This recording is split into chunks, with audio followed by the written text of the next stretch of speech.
welcome.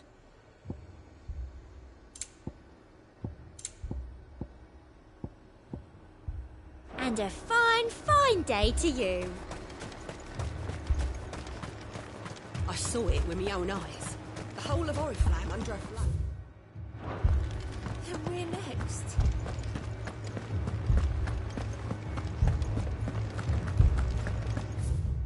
Four left for more. God help us. I can't do it. I can't.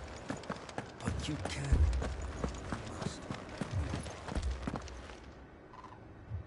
My lord. My lady. We received the dame's message. There have been sightings of strange creatures, I understand.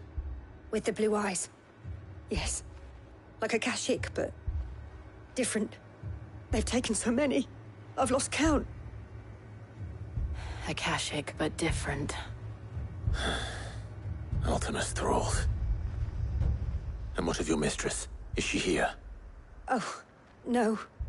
She went to the garrison to ask what they were planning on doing about all this. Then we'll look for her there.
Madame, please! Half the garrison's been slaughtered by those things. We lost the captain this very morning. We've tried requesting reinforcements, but there's been no word from the capital or the Dominion in days! What more would you have us do? I would have you do your duty. Those at the Vale look to me for protection. And protect them I shall, because they are my charges, and that is my duty. In case you have forgotten, the people of this town are your charges. But more than that, they are your people. Your sisters, your brothers, your lovers. So you have a choice. Lay down your sword and watch as they are slaughtered, or take it up and do what is right. She speaks the truth, you know. This here, it's all we have. It's all that's left. What we have left is our lives! Do you really want us to lose them as well? Not if we don't have to. Look, there's a cask under the captain's bunk. Let's talk about this over a drink, eh? I'm listening. I'll have a word with him.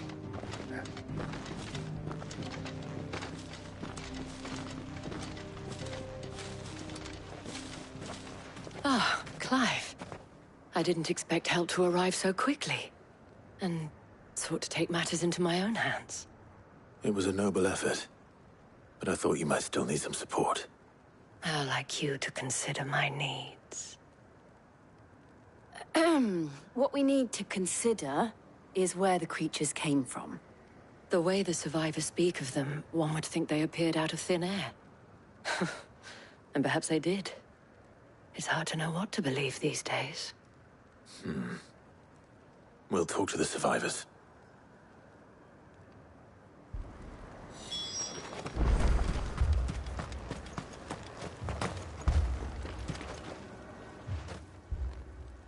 You're a pikeman, yes? What happened? I've got family in Moor. I heard the flood was spreading, so I went to see if they were all right. And a pack of them glowing things found me in the meadow. I ran for my life. I never did get to the village. Leave that to us.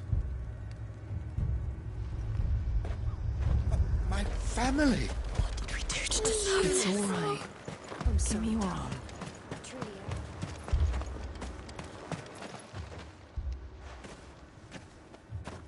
Did you see the creatures that attacked you? Creatures? Yeah, They came out of nowhere. They went for Joseph first, then me, and then they were just gone. Do you remember where you were? On the road from Oriflamme. We just passed Moor when... Where's my Joseph? It's all right. Just rest now. At least we have an idea of where the thralls might be now. We should head for more.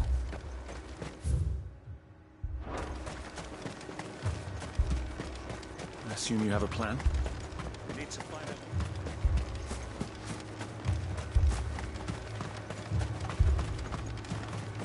It was all they could do to escape.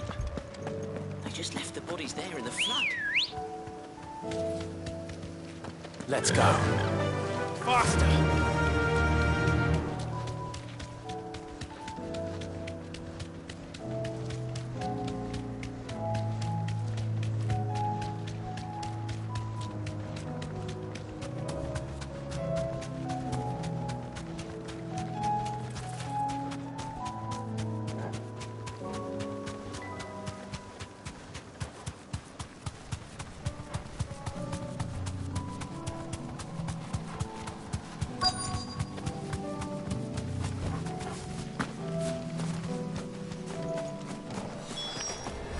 Clive, look! I see them. With me!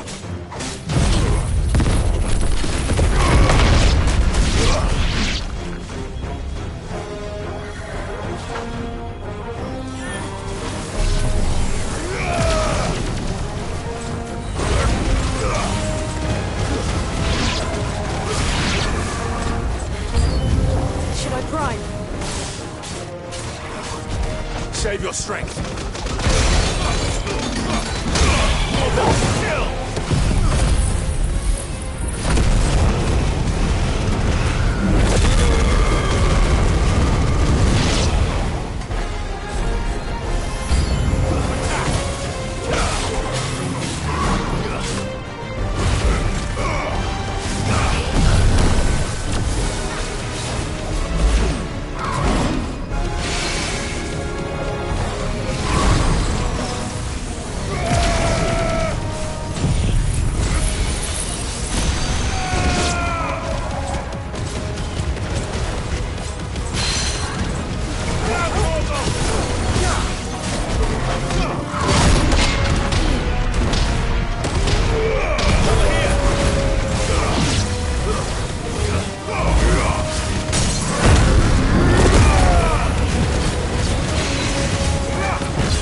Do you think there are more?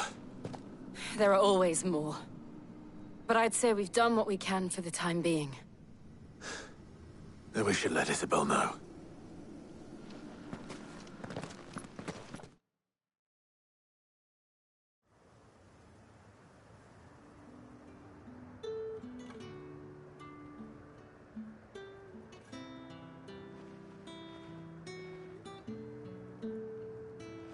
You have the town's thanks.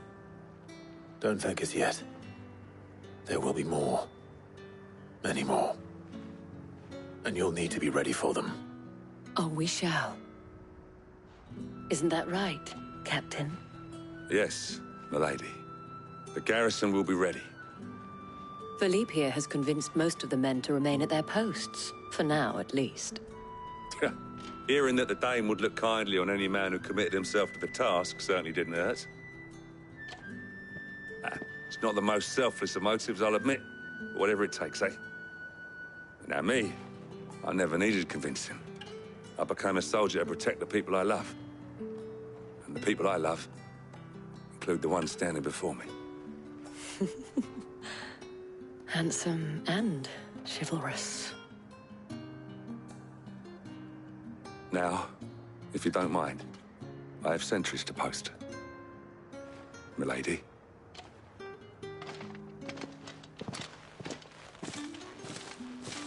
Lest you wonder, I'm not foolish enough to believe that this has solved all of my problems.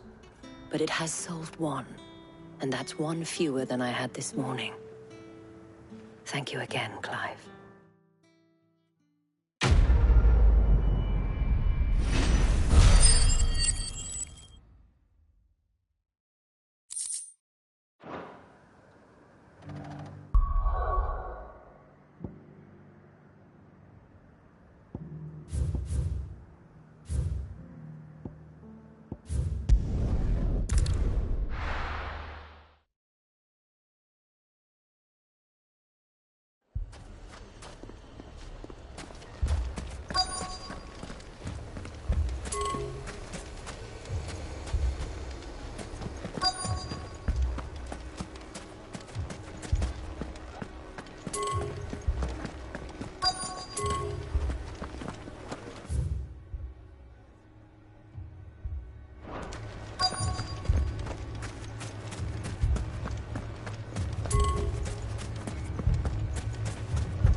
Sid!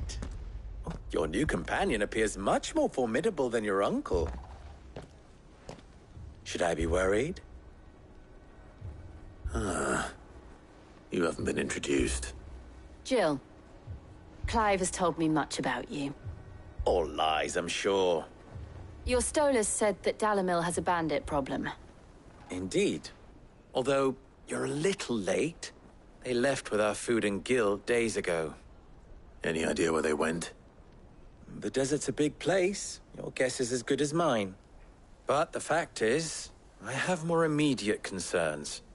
What did you say to me? What did you say? Ah, as if by magic. Let's just say we've yet to reach a consensus about how to solve Dalimil's little problem. And at this rate, it won't be the actions of the bandits which prove to be our undoing. It will be our own. I've tried reasoning with the dissenting parties, but even the Desert Hare has limits. Perhaps we could talk to them. What makes you think they'll listen to us? What makes you think they won't?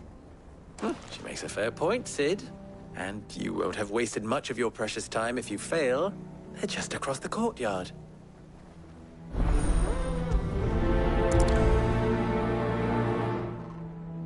Suppose we just follow the thing.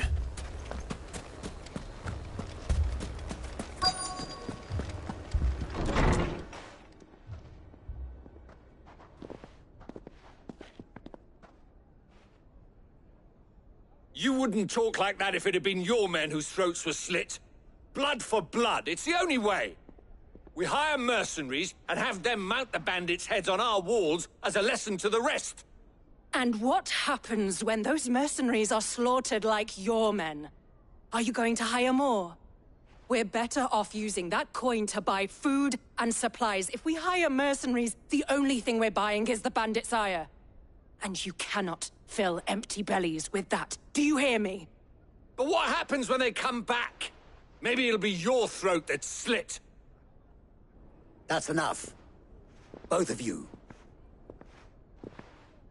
Any more of this and I'll throw you out myself. Come back when you're ready to talk like adults.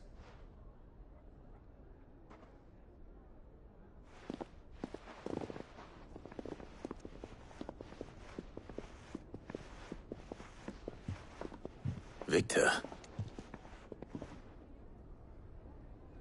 What's he doing here? Sid. And Lady Jill. What brings you here? I was about to ask you the same thing. Costness is in chaos, and the markets have all but ceased to operate. The Briar's Kiss here in Dalimil is the only place I can reliably obtain supplies. I was here to do just that when Master Lubor told me of his troubles. He thought I might be able to talk some sense into these fools. But if you're here, I suppose his patience must be waning. Who are those people? Those were the thorns in Lubor's side. And the reason this place might be headed the same way as Costness. It's these accursed skies. The darkness is enough to drive a man to madness. Or an entire city, for that matter. We're still working on the skies. But in the meantime, perhaps we can find a solution to Dalimil's problems. I hope so. For all our sakes.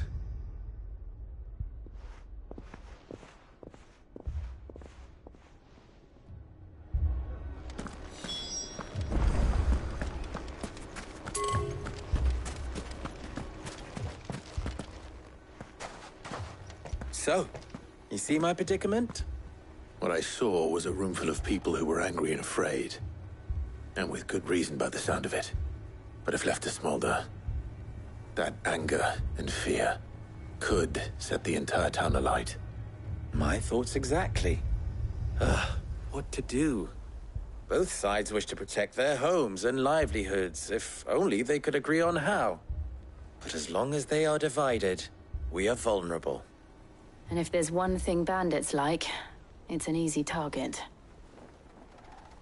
What would Sid the Outlaw suggest? Well, if it were my namesake, he'd let them choose for themselves, and be on hand to pick up the pieces when it all went wrong. That sounds like a recipe for disaster. A recipe for disaster is precisely what it is. But perhaps that realization would be enough to make them question the ingredients. While it's plain neither Conrad nor Natalie will countenance the other's proposal, it may still be possible to make them doubt their own. Before presenting them with a third option. And that would be? To pool our resources and save the city ourselves. Why fight each other? When all that fear and anger can be directed at the bandits. It appears we have a plan of action. Victor, pay Conrad a visit. See if you can't convince him of his folly. I'll speak with Natalie. As you wish. Your faces are not well known in this town. That may prove useful. Don't worry, Victor and I will do most of the talking. You need only play along. Play along? What he means to say is yes.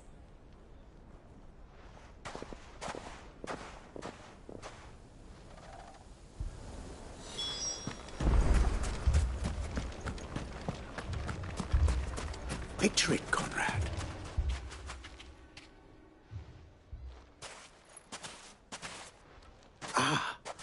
Here she is. The Lady of the Spear herself. Conrad, may I introduce you to Jane, commander of the Red Wings, the oldest mercenary guild in the Free Cities. A pleasure, my lady. The pleasure is all mine. As I told you, I summoned the commander here from Canver to inquire about a contract. Victor says you told him no. That there aren't any men left to hire. Is that true? True as the crystals cracked. Nobles came and claimed every last one worth his salt. And not just from us Red Wings. You know of the 7 high houses. There must be 2 swords assigned each one. Granted, we have a few boys left. If it's boys you're looking for. Well, Conrad, are you saying that Dalimil's finest cannot defend this town better than a gaggle of unblooded striplings? That a band of beardless youths could better avenge the deaths of your brave men than you yourselves? Absolutely not. We'll show those bastards who they're dealing with.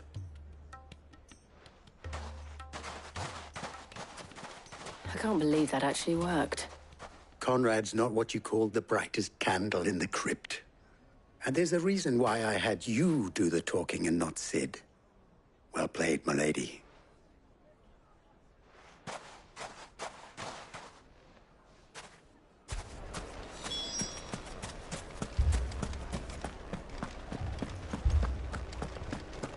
People take notice of wealthy men. Shouldn't be too hard to track down Karen's collector. My shop. If I had my pickaxe, I would... I mean, it may still be possible to buy something. Ah, here he is now. Natalie, allow me to introduce Lord Underhill of Randalar's prestigious League of Merchants. Lord Underhill. At your service. Underhill? I was just telling the good lady of our conversation, my lord, and how you were lamenting the state of the capital's stores. Lubor says that not only are the granaries almost empty, but that war and the Blight mean this season's harvest won't be enough to fill them for winter. Indeed, certainly that is the case. The nobles in the capital are buying up the city's stocks of barley and wine, driving the prices higher than most commoners can afford. It is only a matter of time before the peasants revolt. It is worse than I thought. If what Lord Underhill says is true, I fear we have little hope of supplementing our stores, meager though they regrettably are. And while I applaud your endeavors to dissuade our more bellicose citizens from seeking vengeance, I sense Conrad is not wrong in his assessment of the bandits' likely return. Which means that now, more than ever, we will need to secure what little we still have. Food, weapons, herbs, everything. If our humble town is to endure not only this hardship, but those that are certain to follow, we must stand united. All right. If it will help to protect my home, I'll do it. But you needn't have gone through this charade.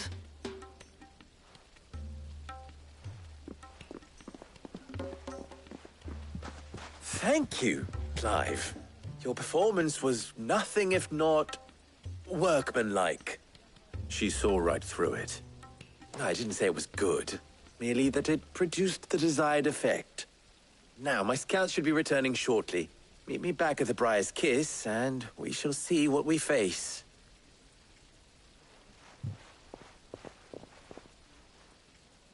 I'm not convinced our roles in this ruse were entirely necessary. I don't know. Conrad seemed quite taken with you. Mummy, I'm scared.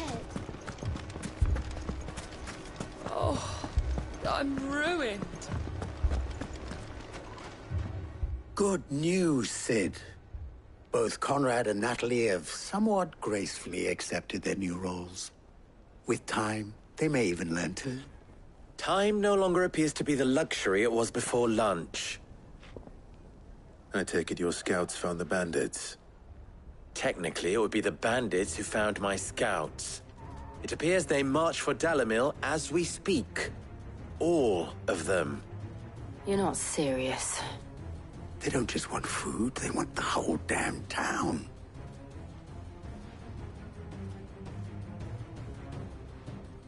I have a favor to ask. I'm told the bandits march in two groups, one from the south and one from the desert, in a move doubtless intended to stretch our already gossamer-thin defenses. Very well. Jill and I will meet those from the desert. But what of the rest? The rest, my friend, the city shall fight. Together. Mistakes, I concede, are high. But if this does not unite Dalimil, nothing will. That is a lot of faith to put into those who had their hands around each other's throats but a moment ago. Then it will be for us to see that their hands are kept occupied. And I do mean us. I thought you might say that. We'll hold them off for as long as we can. And we will do the same.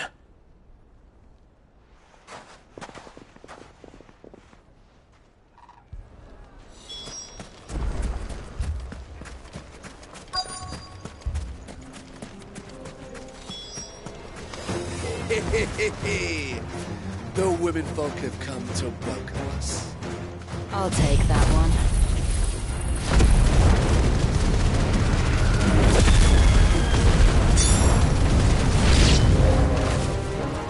They mean to overwhelm us.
The townspeople.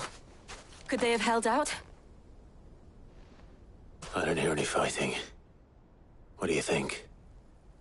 That we should hurry.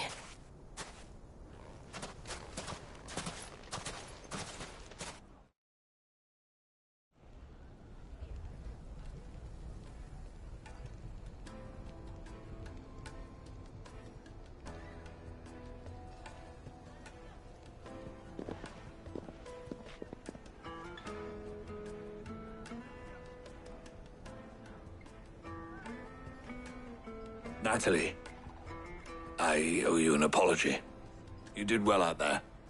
The inn would have been lost had you not held the line. Without you, there would have been no line to hold. You saved us, Conrad.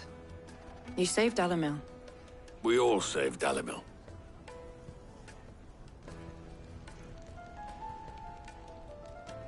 Conrad seems to have had a change of heart. I'd say they both have. I take it from your presence that our visitors from the desert won't be joining us either. Pity. The plan worked, Sid. Granted, it only took an army of bloodthirsty bandits at our gate. Calm now, Victor. Why quibble over the details? We are united, and that is all that matters. As for you, Sid, you fight considerably better than you act. I'll take that as a compliment.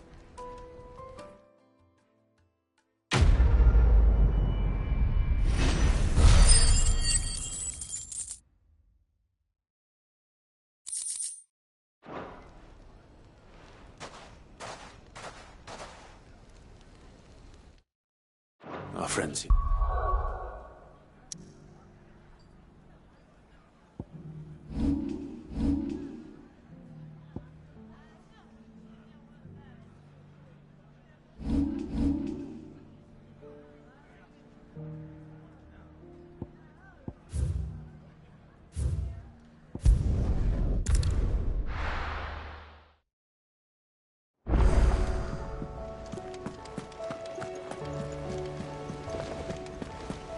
Did you see that?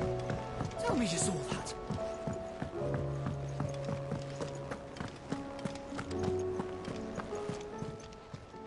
Welcome to the Patron's Whisper.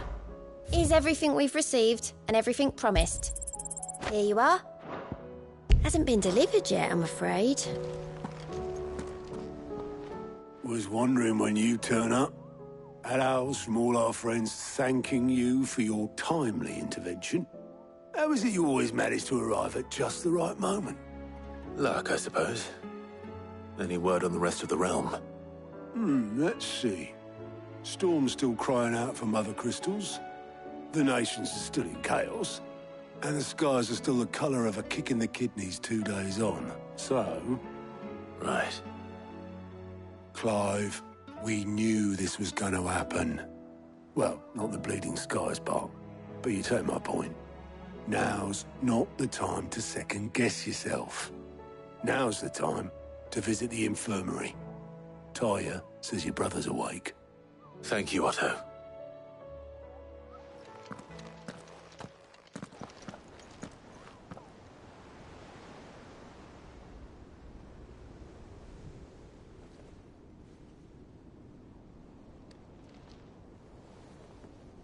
So it was not Sylvester, but Olivier who served as Ultima's puppet. And when Dion learned of this, he sought to slay the fiend.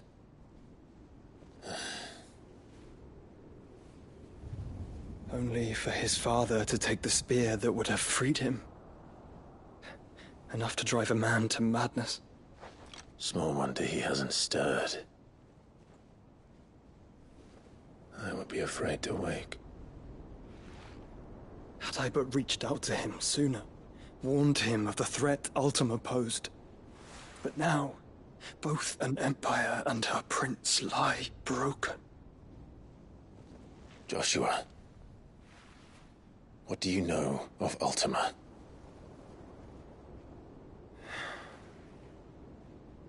Very little, I'm afraid. Despite my best efforts. 18 years ago, as I lay buried beneath the rubble of Phoenix Gate, 'twas not death who came for me, but another. And it was while in my rescuer's care I first heard of Ultima. I've been chasing his shadow ever since. Ultima is driven by some deep, dark purpose, and for whatever reason, it would seem you are crucial to his designs. He will stop at nothing to have you, even if that means toppling an empire. But why me? What possible use could I be to such a creature? That is one of many answers that have eluded me. Yet, I am certain of this. It is not mere chance. You were chosen for a reason. All dominants carry within them the might of an icon. Nigh limitless power that is at once acutely limited. I wield fire, and only fire. And I only ice. 8 wardens for 8 elements. But you, Clive. You are different. You're special. Your abilities begin with the flames of Ifrit. But they do not end there. The fact Ifrit can even exist goes against everything we thought we knew of dominance. Perhaps Ultima has been waiting for one such as you, whose potential is truly limitless. I've encountered that thing several times now. If it or he, as you say, needs me, why hasn't he claimed me as he did the boy? Were I to hazard a guess, I'd say the two of you are somehow incompatible. His mind not properly attuned to your body. His mind? Mind, awareness, spirit, call it what you wish. But I believe Ultima to be an embodiment of the concept. It is why I struggle and fail to contain him here inside me. I'm sorry. Inside you? With every setting sun, I feel my strength wane. And though the Phoenix's flames mend the prison I have made for Ultima, they do so at a cost. We must find a means to bring an end to him before I meet my own. What were you thinking? It was that or let him take Clive. And I've always had a soft spot for my brother. But that doesn't mean you should sacrifice yourself to save me.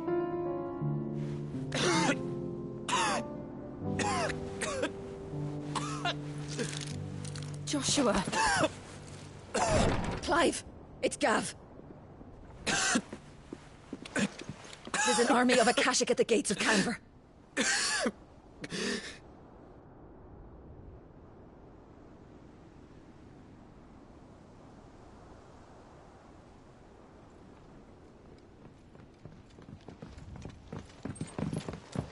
Well, what's the short of it?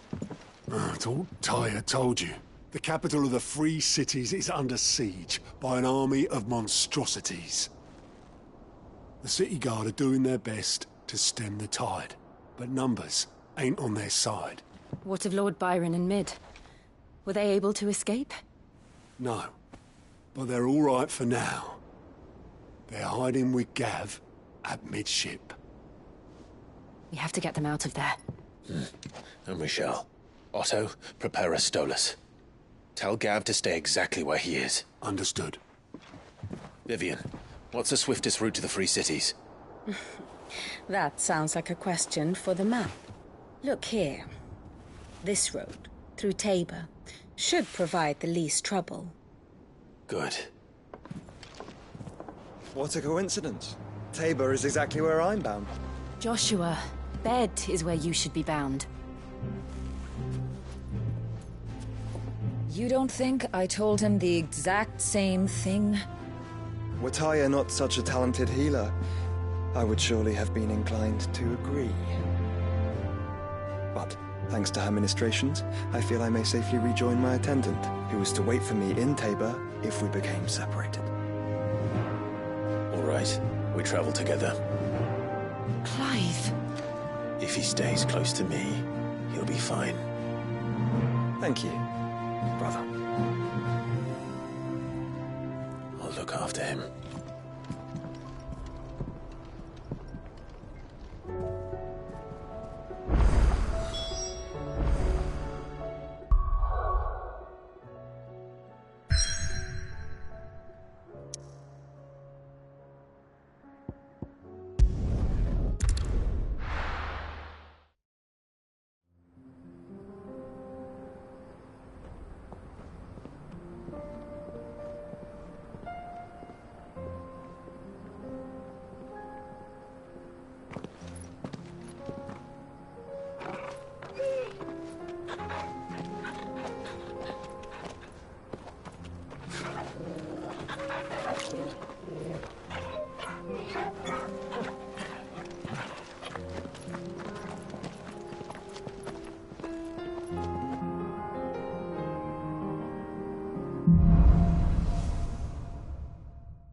It's like a dream.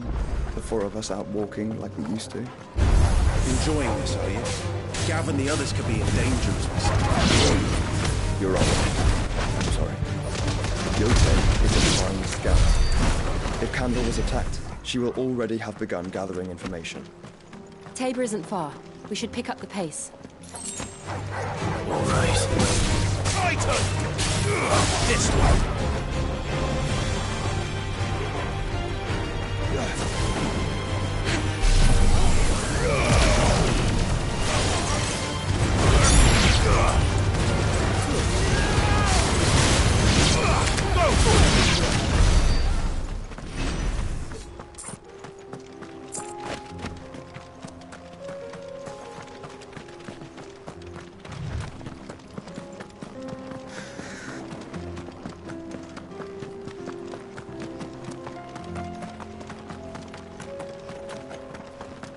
We can use the ruins to cross the ravine.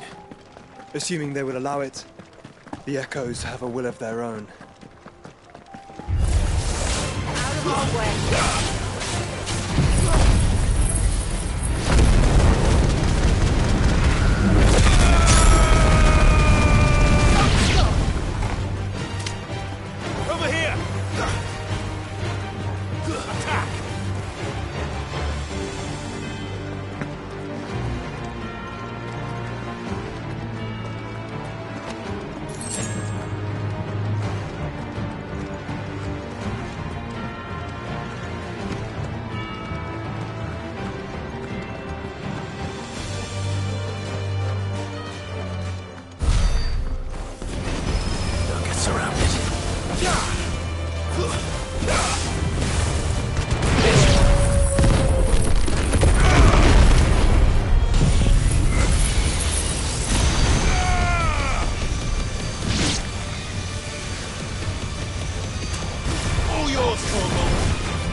Tell us about Yote, Joshua.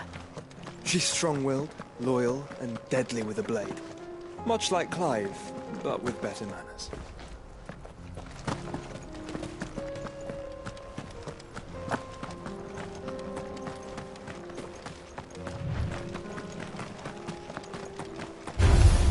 Over here! Go, Tor!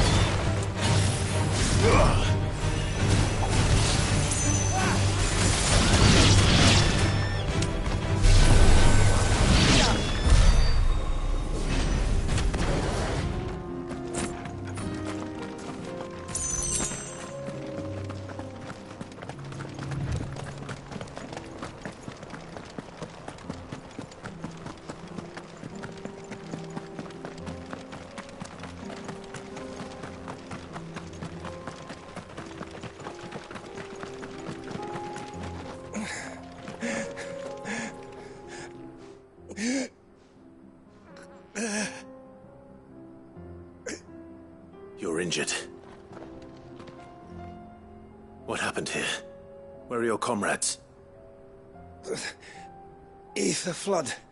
Up ahead.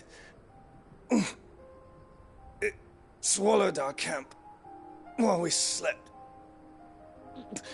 My own men did this. Turned every last one of them. There's a village not far from here. Tabor. The people were kind to us. It's only a matter of time before they won't stand a chance. We can't let those monsters reach the...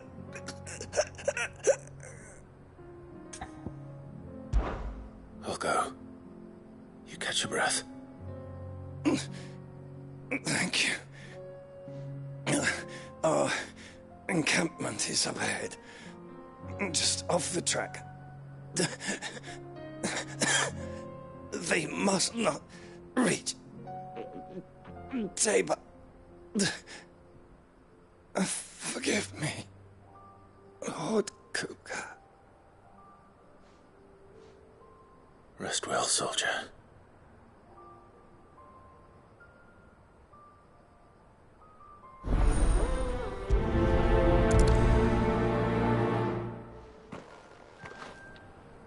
You said the encampment was close. Let's hope the Akashic are still there.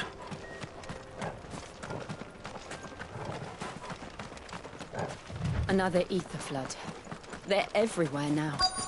We can't go round it. Then we'll just have to be careful.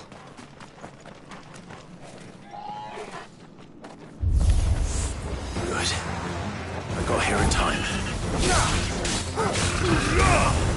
Get him!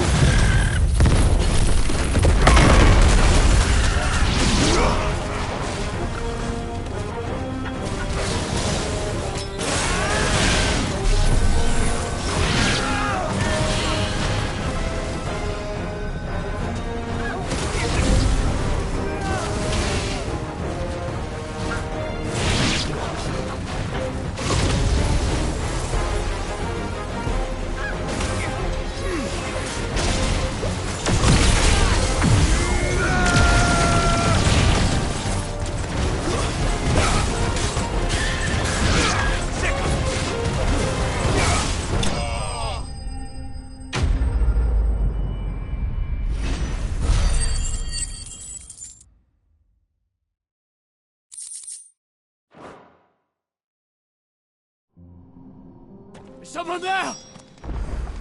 Please, I can't move my leg. That doesn't sound like an Akashic.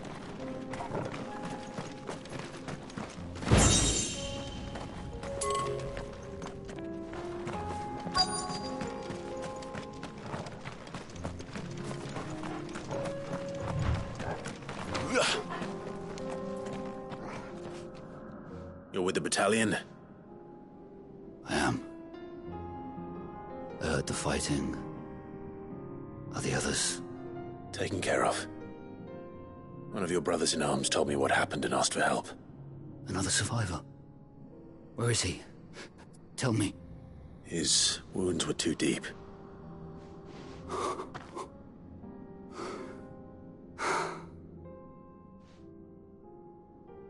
He was right to send you. Those things you slew are no longer my brothers. Tabor is safe thanks to you. Here, you've earned it.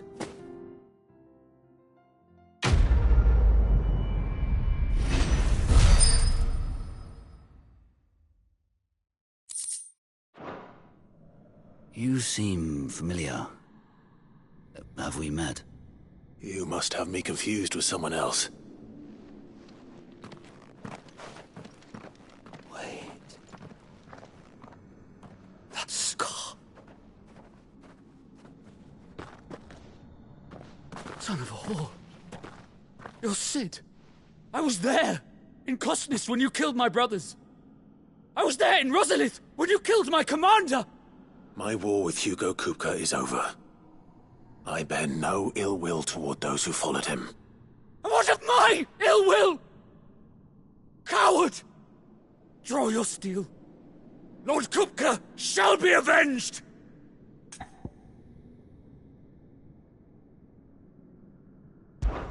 When your wounds have healed and your head has cooled, come and find me if you must.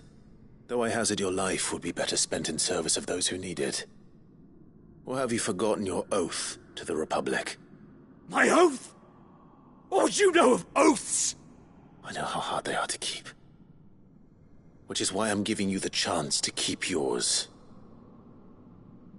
No. I won't be deceived. Lord Kupka told us of your crimes. You are an outlaw. A murderer, not some man. Like you or anyone else. I am nothing like you. But if you're not gonna kill me, then go. Leave! Just know that I will find you, Sid. Someday.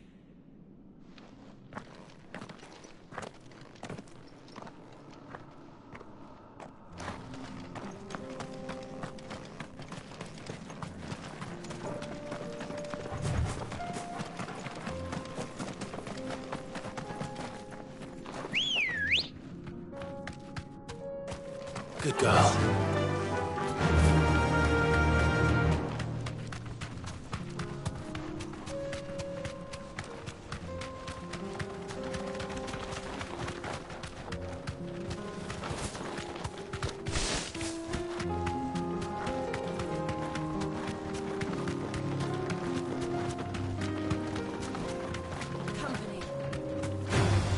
Time to fight.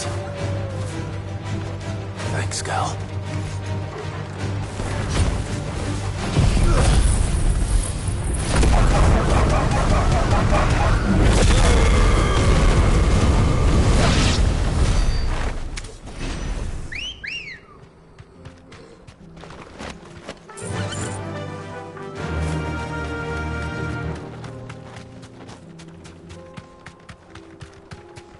We're nearly there.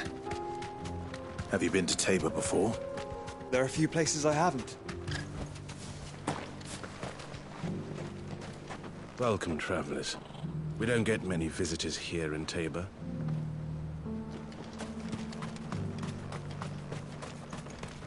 Where now, Joshua? There is a residence just inside the city gates. She awaits us within.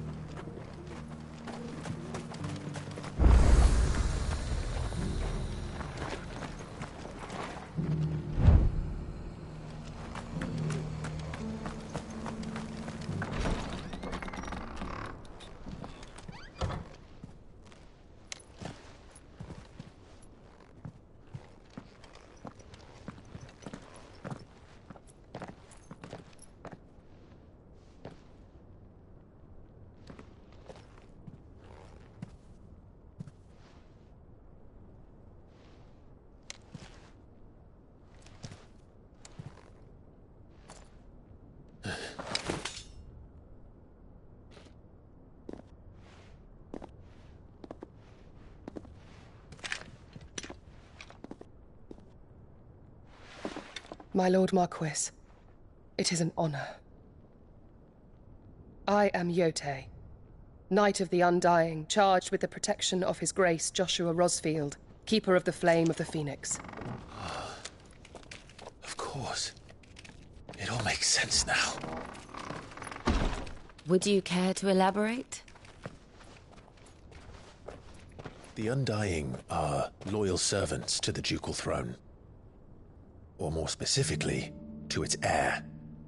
They have served our family for generations, albeit from the shadows. Since their inception, they have been tasked with the preservation and enactment of the rites of ancestral communion.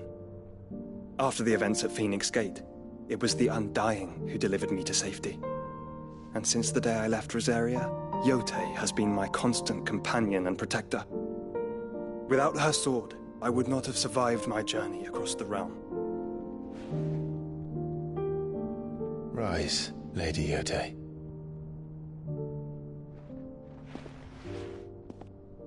You saved my brother. I owe you a debt I can never repay. I but did my duty. Come now. Tell us what you've discovered. Your Grace. It is as you feared. The vessel we spied off the coast of the Crystalline Dominion on the night of her fall. It was the Einherjar. Beyond any doubt. The Black Galleon. Joshua, the Einherjar is the Royalists' flagship. What business would they have in the Dominion? Upon learning of Waloed's involvement in recent events at Drake's Fang, I sensed the malign influence of Ultima, and bid Yote and the Undying look into the matter. We have reason to believe that the Black Galleon weighed anchor shortly after the fighting began, and set a course due south. For Canva. Then it is Waloeda Knights who besiege the cities. What is left of them, yes. And the Black Galleon sails up at one man's behest. Barnabas Tharm.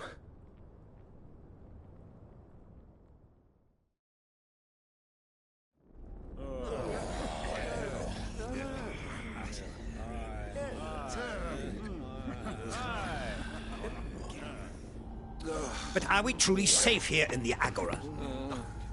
The city guard have been paid, if that's what you're implying. All the more reason for them to run. Well, you are free to leave, Lord Minister.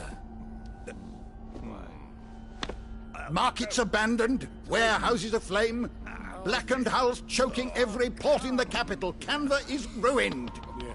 The realm teeters on the brink of chaos, and all you can think about is commerce!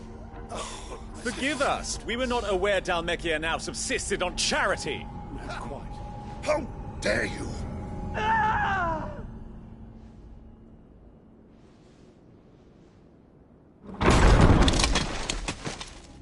Distinguished members of the Council, you must forgive His Majesty this intrusion. What is the meaning of this? A trifle crowded, but I fear it will have to serve, my liege. Very well. My colleagues, do you not see? The King! He has come to save us from the Akashic!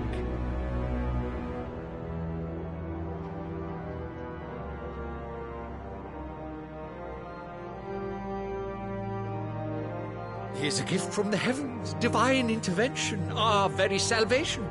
And of course, if it is compensation he requires, we would be most willing to negotiate a fair price for services rendered. Fools! Your ignorance unbecomes you.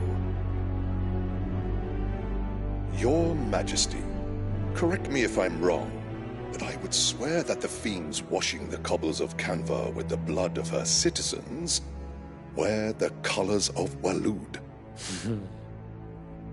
Ha! So you do not deny it. Guards, fetter them, and see our guests to the dungeons!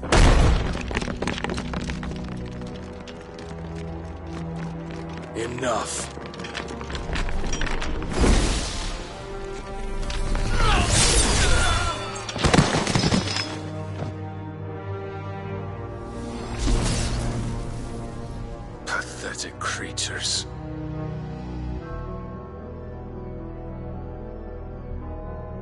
that you should imagine yourselves worthy of salvation. The girl is still here, somewhere in the city, her consciousness fair dripping with her late father's hubris. A consciousness to which Mythos is inextricably bound and inexorably drawn. See that he is made welcome. Yes, Your Majesty. Come, Mythos. Surely the prince's light cannot have sated you.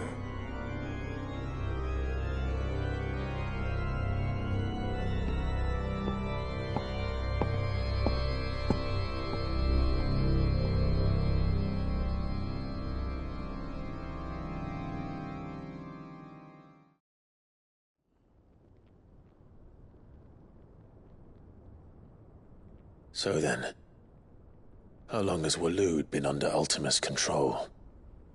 How long indeed?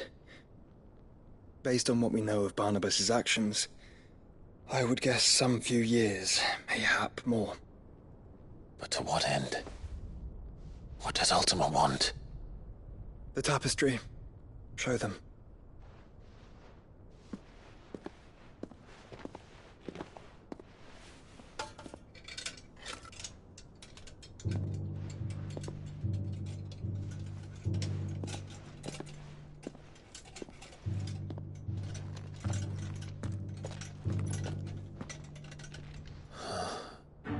By the flames. Phoenix Gate, Drake's Breath, and now here. But what is it? It is old, ancient, even. Naught remains of the faith it represents, save what can be gleaned from the image itself. None could tell me what the one in the apothecary meant, even the Undying. But I believe it may be the key to discerning Ultima's purpose. That figure in the center, the one beneath whom the icons congregate, that I believe to be Ultima. He is a god, or at least godlike, his very existence beyond our ken. The icons, and by extension their dominants, are meant to be his subjects, and while some, like Barnabas, have accepted this role, others have rejected it. Like you, Clive, which is rather inconvenient, as it appears he needs you most of all. And gods don't like to be disobeyed. No, I don't suppose they do. Clive, may I tell Yote of the lake? By all means. Yote, I will be accompanying my brother to the Free Cities. Whilst we are afield, I would have you watch over those Clive has made his wards. Omielos delan tuisag ilith. Though well concealed, the hideaway lacks trained fighters to defend its occupants should they be discovered. But it is my duty to... As it has ever been my brother's duty, remember. If that is your wish, Your Grace. But please be safe. If aught were to befall you, You have my word.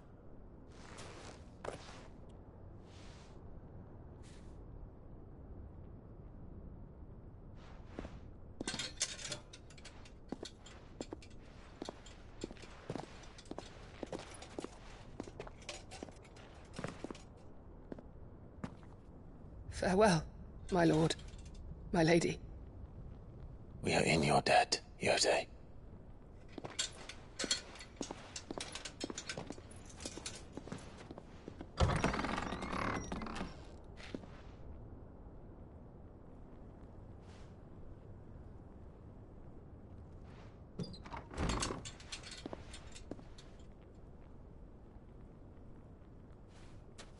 Let's find our friends.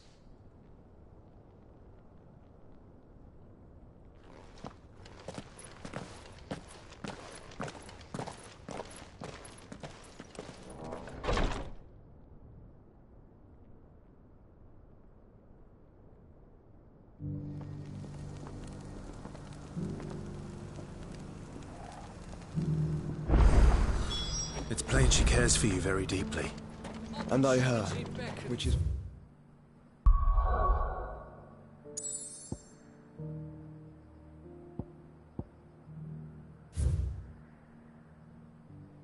why I had to let her go. Bold enough to heed her call. Is that blade for hire, perchance? Because I have a mind to make a killing. Figuratively, I hope. Well, yes and no. A passing caravan carried with it a rumor most fortuitous for one in my trade, that an elder Dread Evis had been sighted in the fields of Korava. Dread Evis are aggressive beasts. Compelled as they are to acts of violence, few survive to maturity, but those that do develop a hide of phenomenal value. A hide you want to sell? Eventually, yes. Though I would have it tanned first that it might be crafted into marvels the likes of which the world has never seen. Dread Evis skin is a rare thing indeed. But the worked hide of a well-aged beast, now that would fetch such coin that Gilbert himself might weep with envy. Bring me that beast's skin, and I will share with you the bounty of our combined labors. All right. I'll hunt your Evis. Of course you will. When one lives in such troubled times, it is a fool who lets opportunity slip his grasp. Leave Tabor through the east gate, but take the path that branches west. Once you reach the checkpoint at Tovany, you are a mere stone's throw from the fields of Korava. I eagerly await your safe, and above all, triumphant return.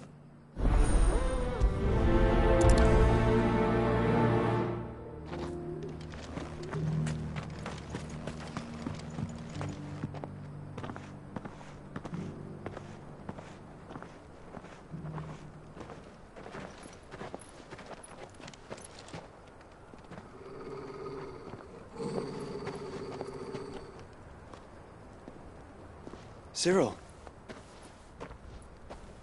How fares the search? Well, Your Grace, my report shall be with you ere long.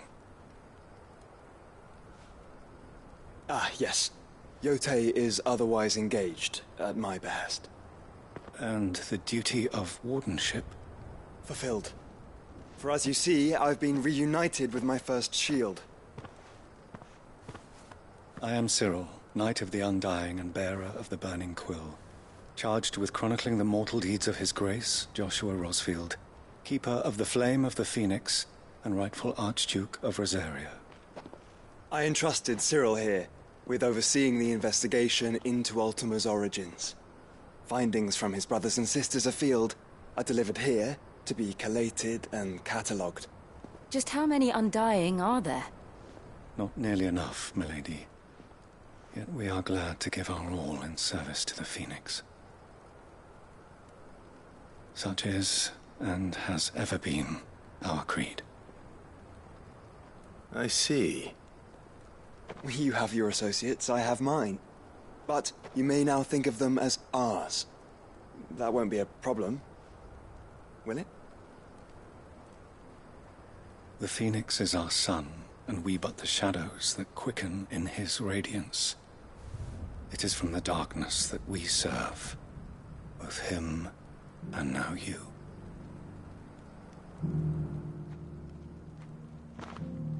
Pray accept this token.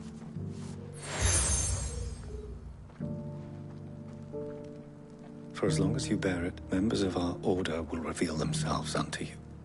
If there is nothing further. No. You are dismissed. Your Grace.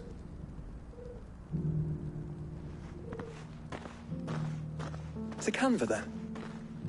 We'll talk about this later. Cyril will seem very,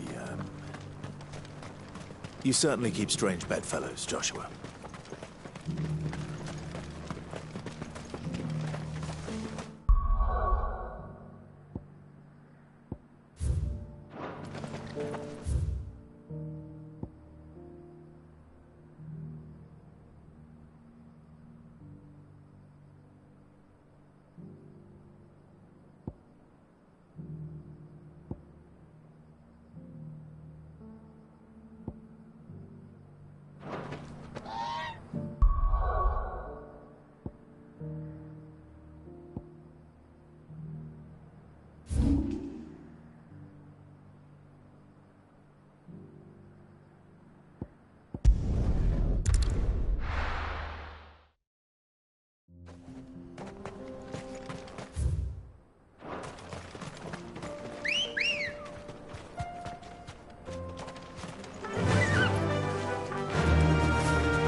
This won't be easy.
Good girl.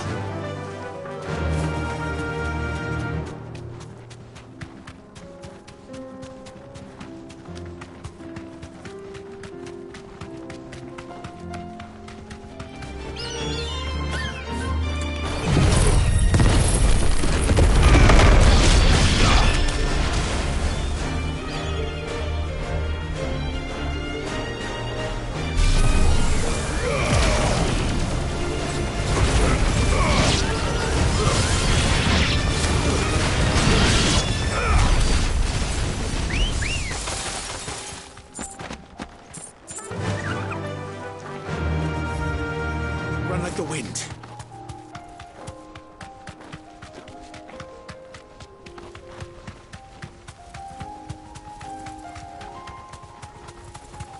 We're not alone. Over here! Nice try.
Thanks, girl. Old he may be, but it looks like there's still plenty of fight in him yet.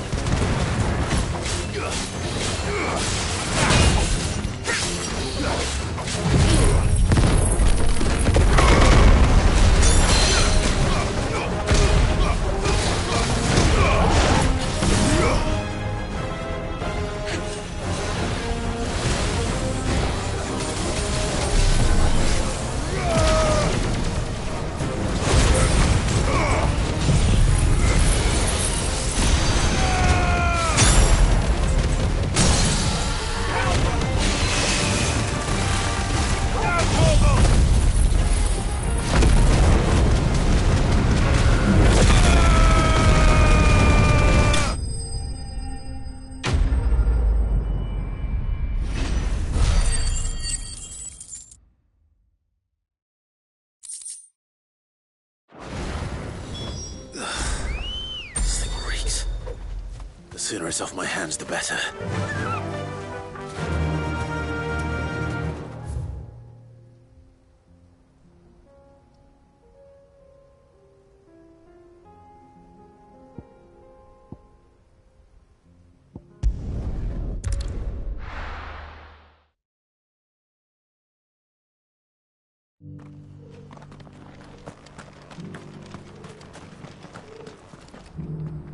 Here's your hide, as requested. I worried you might never return. Quickly, let me see it.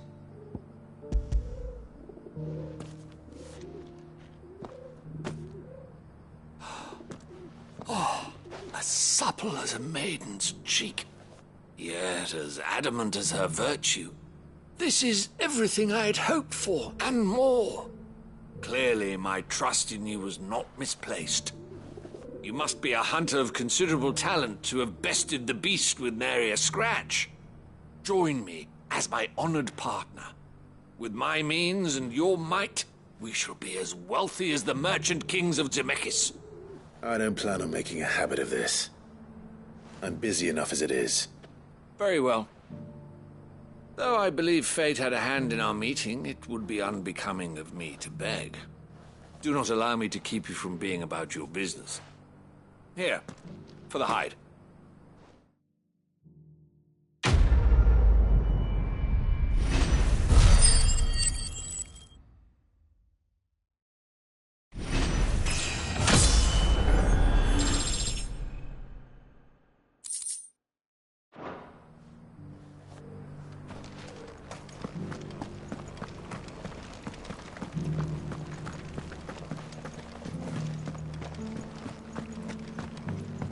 The flood, yes.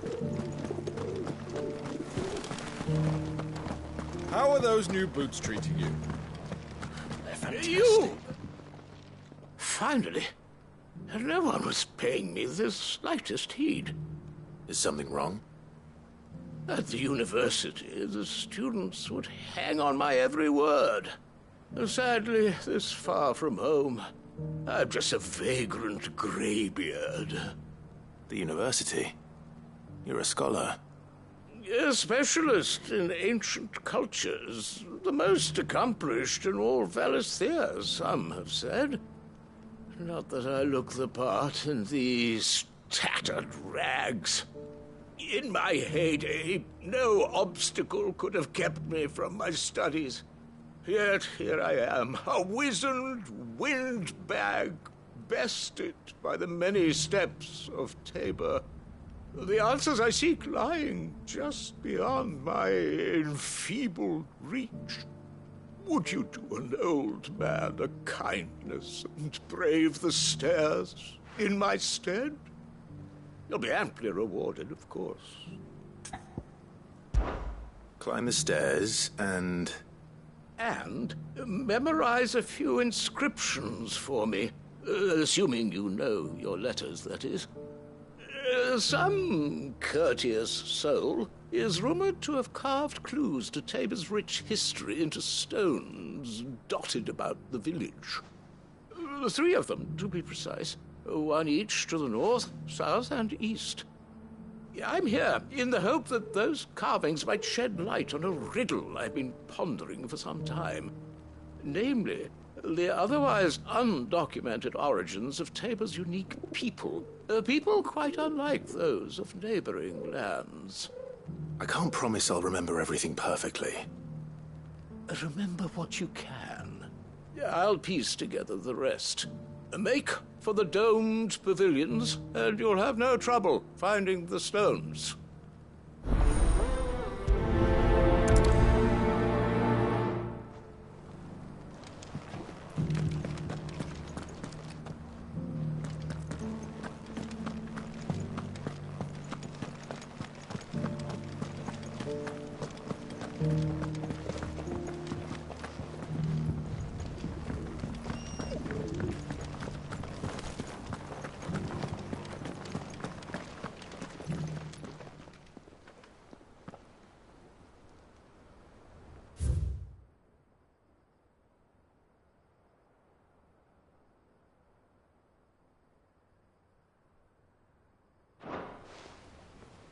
What golden plains might the wanderers have called home, I wonder? Egg, mister. Mummy made a pottage from it. Sounds delicious. Might be around to try it next time.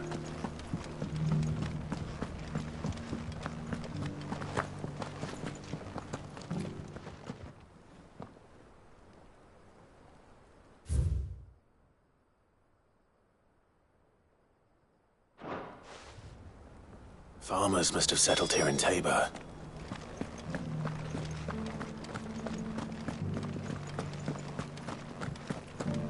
How are those new boots treating you? They're fantastic. Soft as phoenix down, but tough as boiled bone. That Cyril fellow's an odd fish, don't you think? Well, Scully.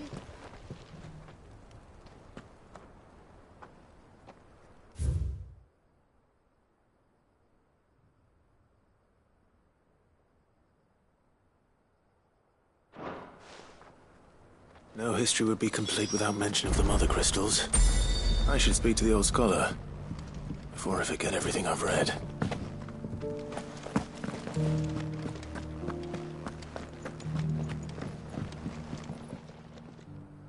The engravings were in good repair considering their age.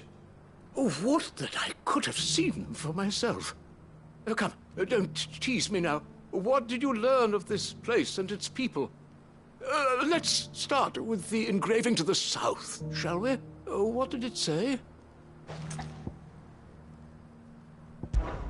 Guardians of the Republic. The Republic? Are you certain? These stones predate the founding of Dhalmekia by centuries. That can't be right, then. Guardians of the Crystal. The first stones of Tabor. Sacred hold thy noble blood, till ends the mother's labor. I'm pretty sure that was it. Fascinating. It would seem the founders of this city were descendants of those fallen charged with protecting the mother crystals. But whatever could have driven the Guardians so far from their sacred charges, I wonder? The engraving to the north is next, I think. Riders of the snowy slopes. No, that can't be right, surely. In your own time. Wanderers of the Golden Plains, lay your roots in stone. With pride recall thy noble past, and make these rocks a home.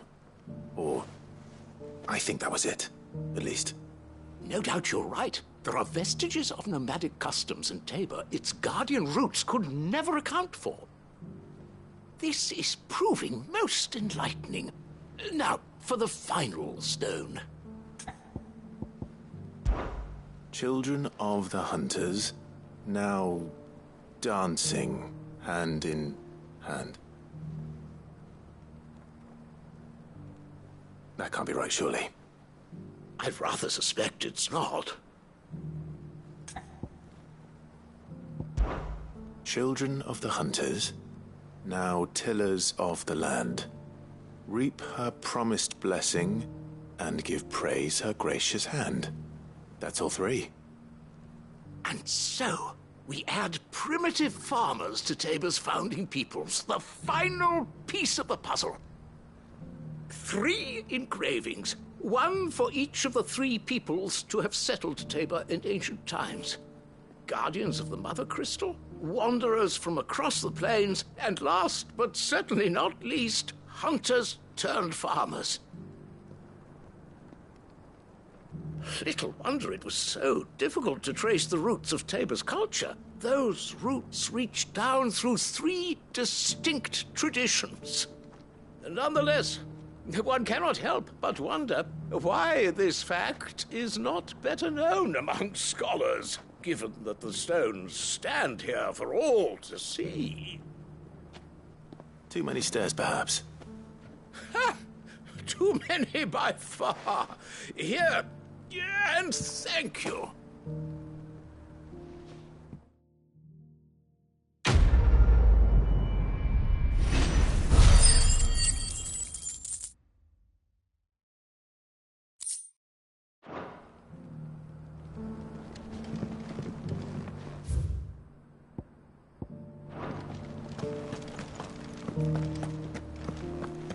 Careful how you pack that leather.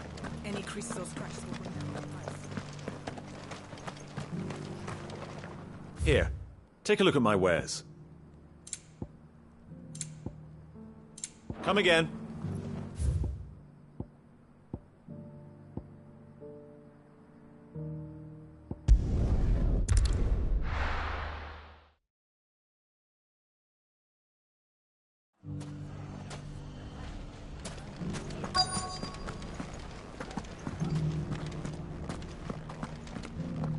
Lubo did well to bring Conrad and Natalie together. It's like herding curls with him.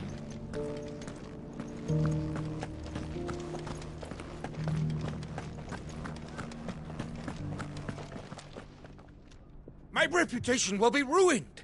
Ruined! Calm yourself, Lord Ignac, I beg of you, before you do yourself a mischief. Pardon the intrusion, but... Out! Get out! I paid for these rooms so I wouldn't be disturbed. Leave me be! Please, allow me to apologize. His lordship is going through a difficult time, and he's never been fond of guests arriving unannounced. Radim! Get rid of the filthy oaf this instant! Very good, Lord Ignac. Would you mind stepping outside for a moment?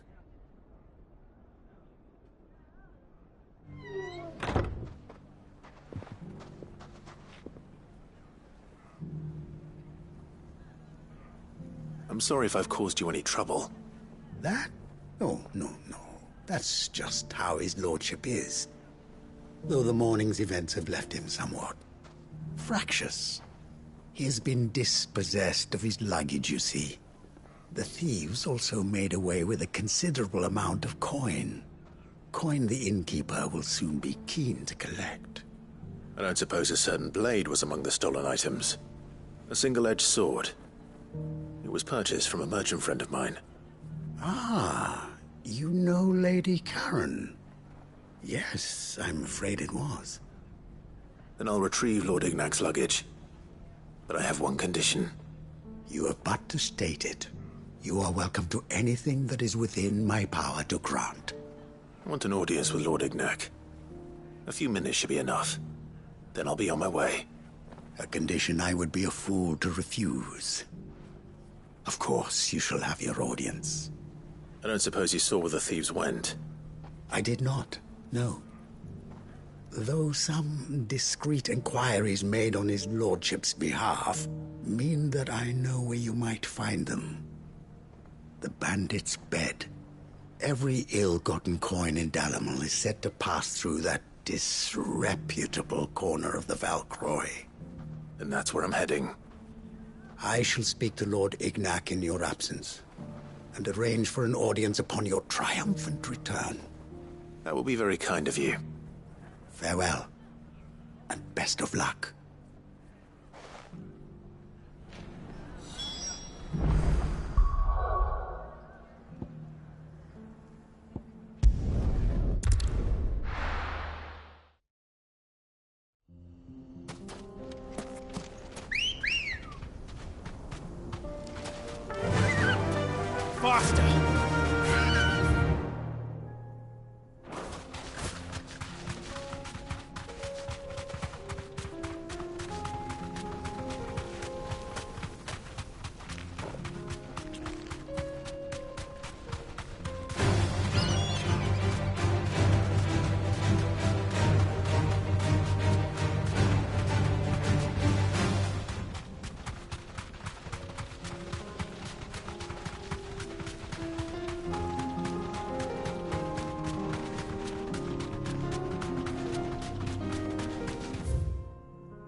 got company!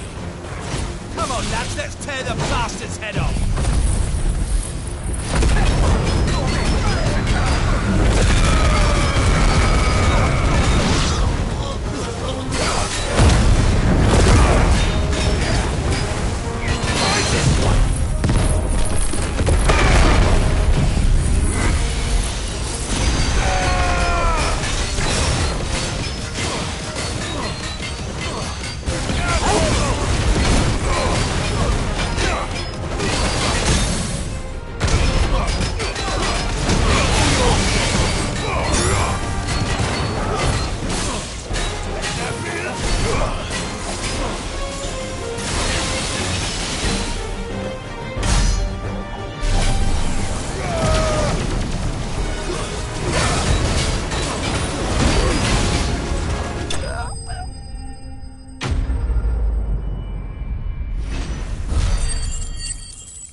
This must be Ignac's luggage. Nothing seems to be damaged. All right. Let's get it back to Dalimil.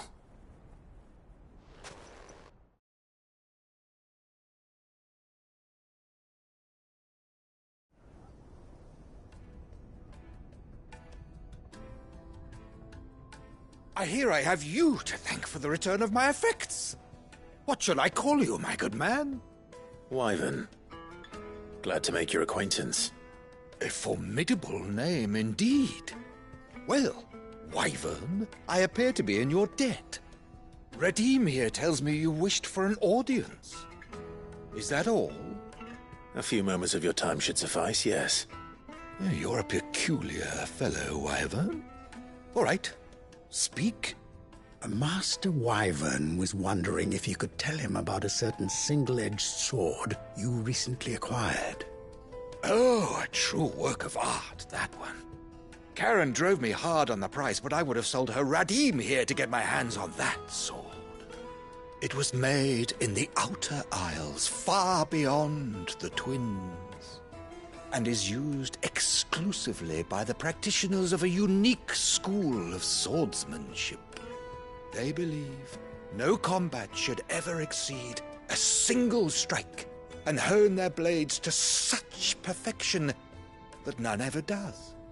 Each sword is made for that one perfect stroke, and for that stroke only. They crack upon a second blow.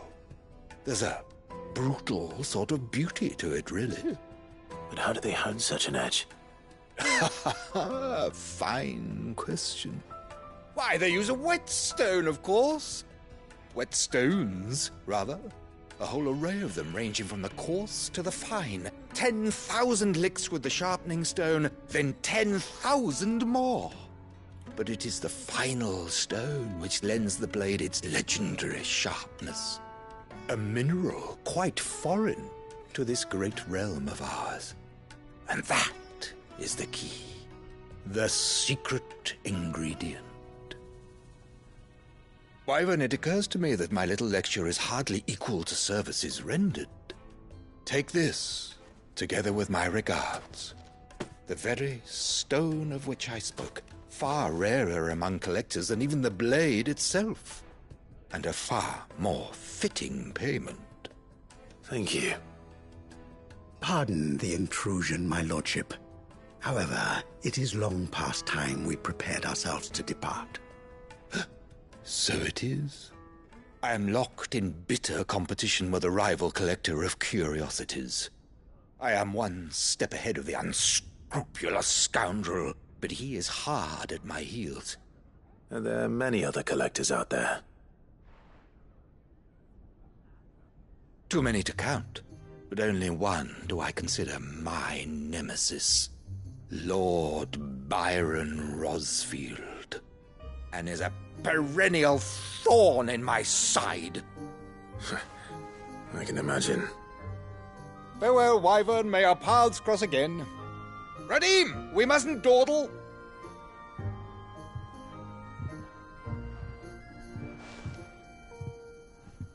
I think his lordship is rather taken with you, Master Wyvern. Thank you again for your assistance. Coming, my lordship. I'll be right there.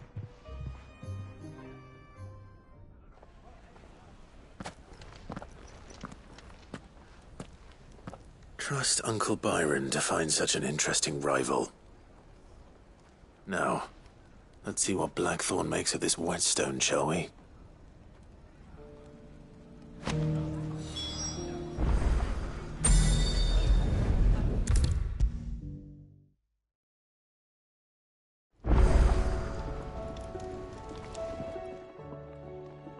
Sorry for the wait, but hopefully you'll agree it was worth it. You learned something about that sword, then? I did better than that.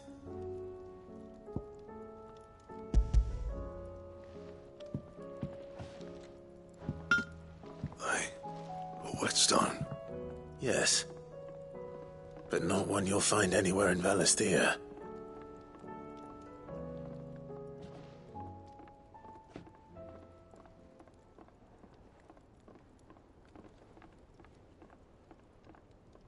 No wonder I couldn't get the same finish on the grinding wheel. One hit and all done, eh? Might not be so bad if all you ever fought were duels. Good luck on the battlefield. Your second opponent would be your last, no matter how good you were. Even so, is there some way it could be used to give the Cursebreakers an edge? I think so, yeah. With this whetstone and the right kind of steel, I could probably even make a twin of the blade that rattled me. But there'd be no replacing this little rock once I worn it down to a sliver. I reckon we get a dozen swords from it, if that. Swords that the Cursebreakers wouldn't know how to wield properly, and that would see them through a single fire piece. Nah, no point trying to copy that thing. Be about as much use as a wax anvil. But finishing our blades with a whetstone this fine, now that's something to consider. And what's finer than fallen masonry, eh? Or more hard-wearing, for that matter. Just imagine it. Good Valisthean steel with an edge as sharp as any found in the Outer Isles. I won't make a copy, nah. I'll make something much better. I'm sure the Cursebreakers will be delighted. Just don't push yourself too hard. Don't you worry about me, sunshine. I've been working day and night since I was half your age, and I'll still be here when you're long gone. Hey, thanks, Clive. I mean it. I owe you one, August too. It's good to know someone's looking out for me. He'll be happy to hear you said that. And I'll see that my debt to you's paid. First new blade I make's got your name on it. You come and find me when you've got the materials. All right. I will.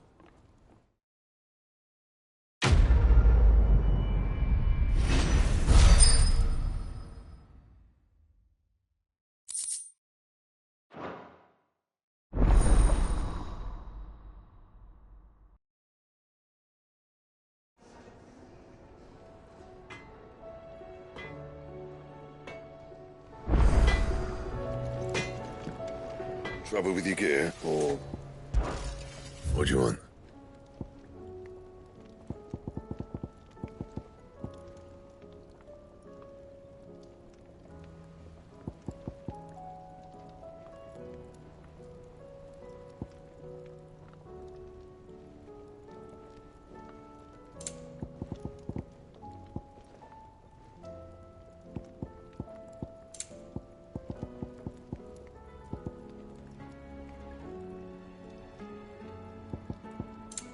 Anything else?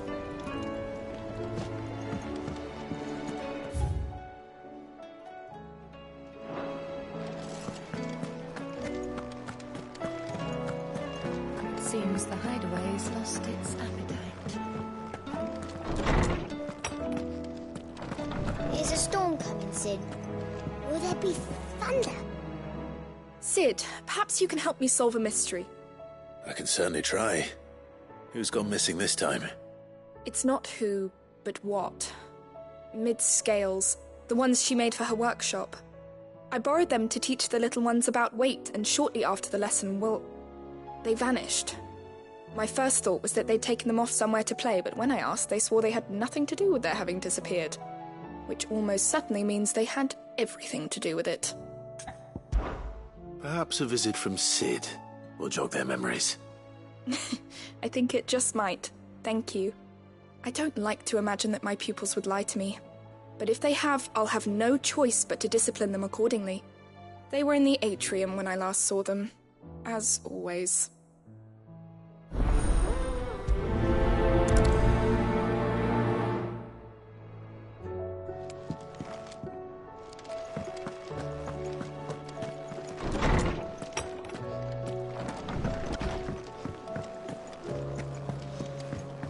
Oh, that blasted book.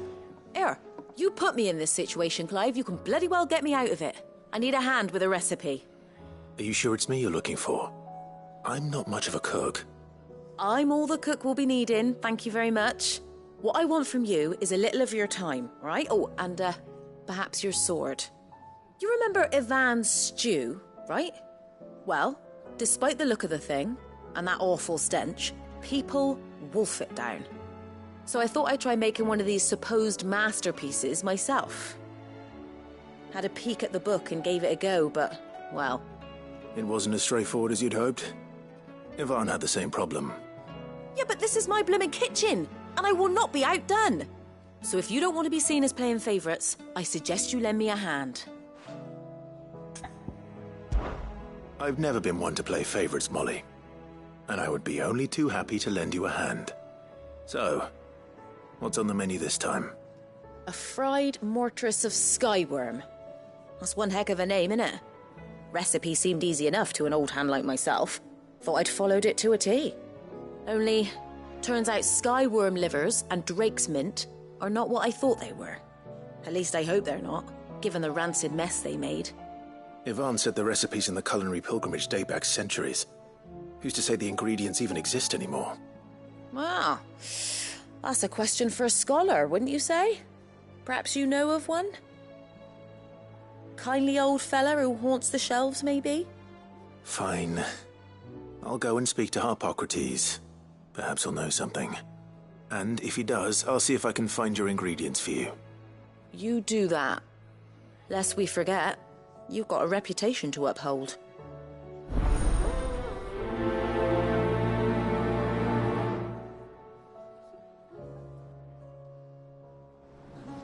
It seems the hideaway's lost its appetite.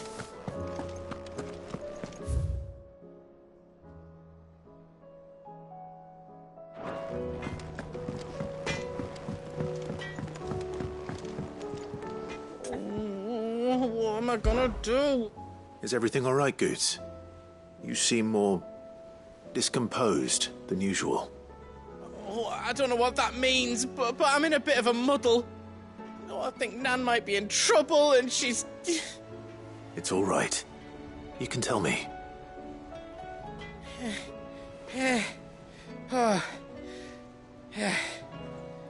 There was a trader came by.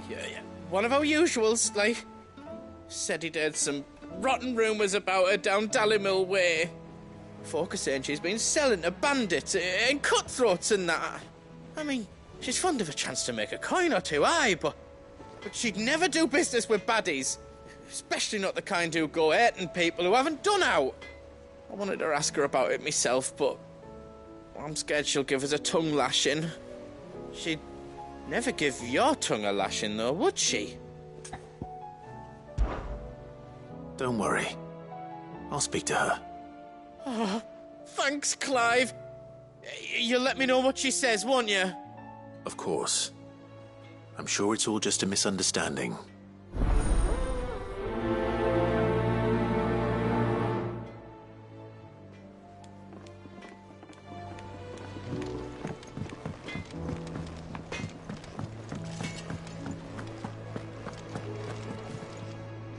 Lady Karen, how's business? Not nearly as foul as the weather. You're doing good trade, then? Both in and out of the hideaway? Can't complain. Wait. What exactly are you getting at? Not once in 5 long years do you pay my affairs half a care. But here you are today, raking me over the coals like a bloody popoto. Just asking. Out of interest. All right. I'm here because I was told that certain rumors have been circulating. About you selling weapons to brigands. Oh, are you? And who was it who knows me so well as to tell tales of my evil exploits? I didn't exactly hear firsthand. All I know is that someone in Dalimil has been spreading word to that effect. And what? You believe it? You think I'm profiting off the blood of innocents, do you? Look, I've done things I'm not proud of. Might be there were a time when I turned a blind eye to the wretchedness of the world so I could line my pocket. But that woman is no more.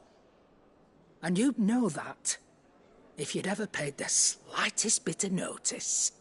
You're right, Lady Karen. I apologize. It was wrong of me to doubt you. No, it was. Now, I reckon you've got better things to do than pointing your do-gooding finger at a poor old woman. Of course. Good day.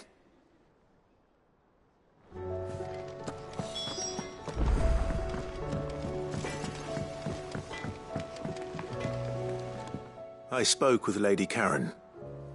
What did she say? That the rumors were unfounded, and that I was a fool for thinking they might hold any truth, along with some other things that made her feelings clear. And while it sounds like she may have done things she regretted in her past, she says those days are behind her. Oh, well, that's good. I knew Nan wasn't caught up in out bad. But why would people say she was? What did she ever do to them? It's not right. No, it's not. But people do things for all sorts of reasons. Perhaps we'll never know. Well, I'm going to find out. That trader, he said they were all talking about her in Dalimil. So that's where I'm going. I'll find someone who'll tell me, you'll see. Are you sure that's wise? Whoever's spreading these rumors means Karen ill. Oh, right. But that's why you'll be coming with me, isn't it, Clive? I suppose it is.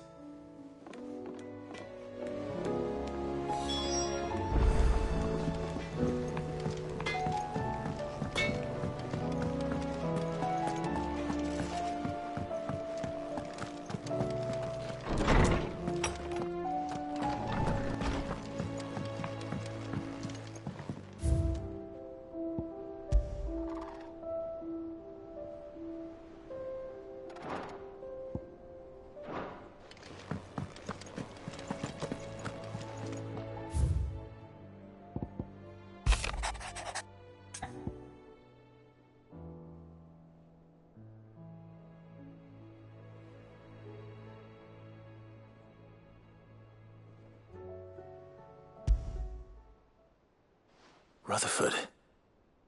Wasn't that the name of my uncle's manservant? Why would he be at Martha's Rest?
Clive, we weren't expecting you. I wasn't expecting to be here, but it seems we still owe you a considerable amount of coin for your help with our rebuilding efforts. And though I doubt it's what you were expecting, we were hoping you'd take this as payment.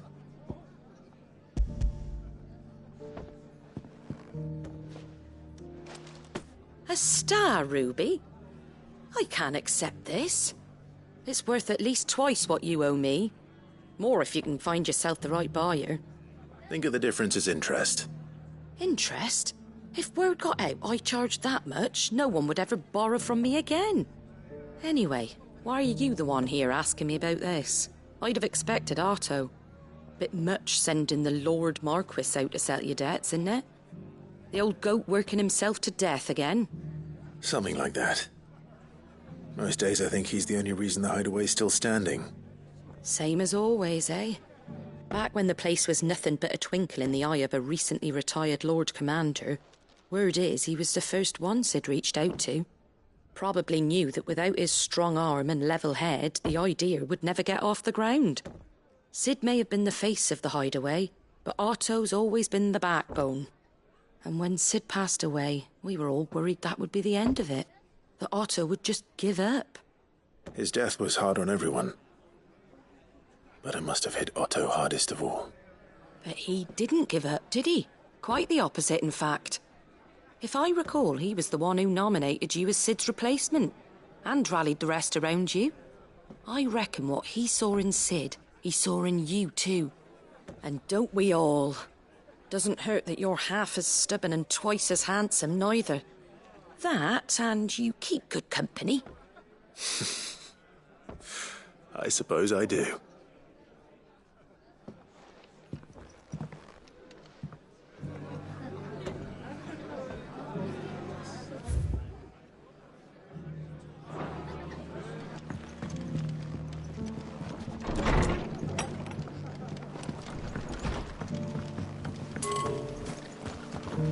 All for making this town a welcoming place,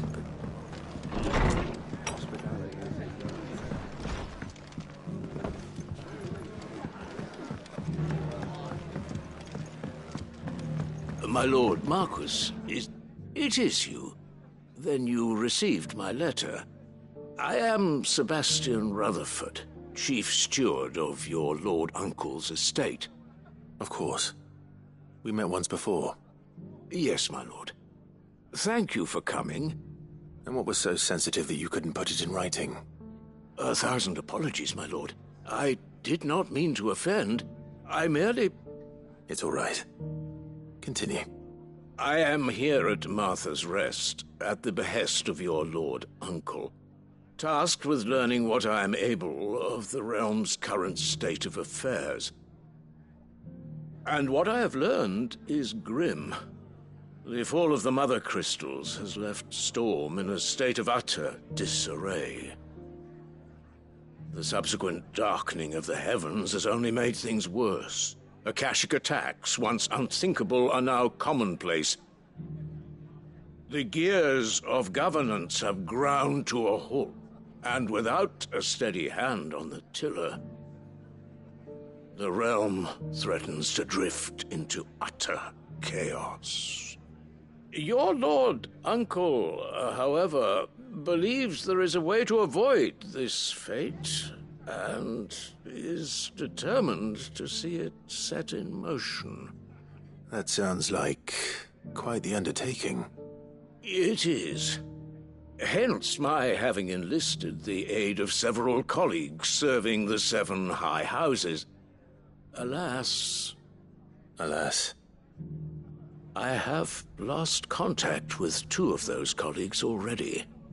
They are both able-bodied and trained in the sword, yet in these dark times even that may not prove sufficient to keep a man safe on the road. So you want me to find them? I'll need to know where they went. One I sent to investigate the Republic, The other, the old imperial capital of Oriflamme. That doesn't exactly narrow it down.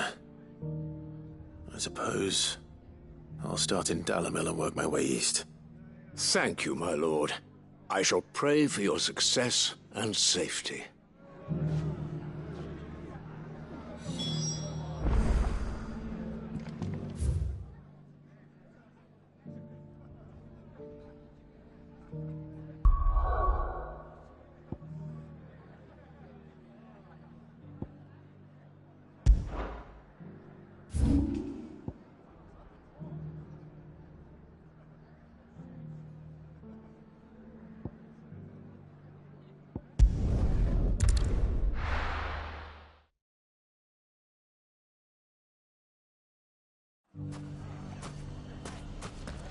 It's not going to be easy finding one man in an entire republic.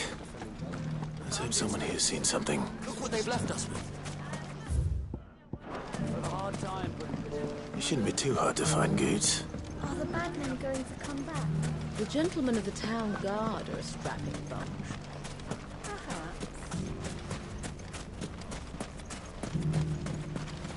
Are you looking for something in particular? Fare you well.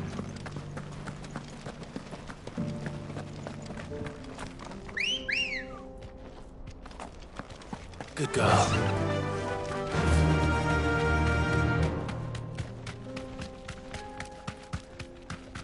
Someone's got himself in trouble.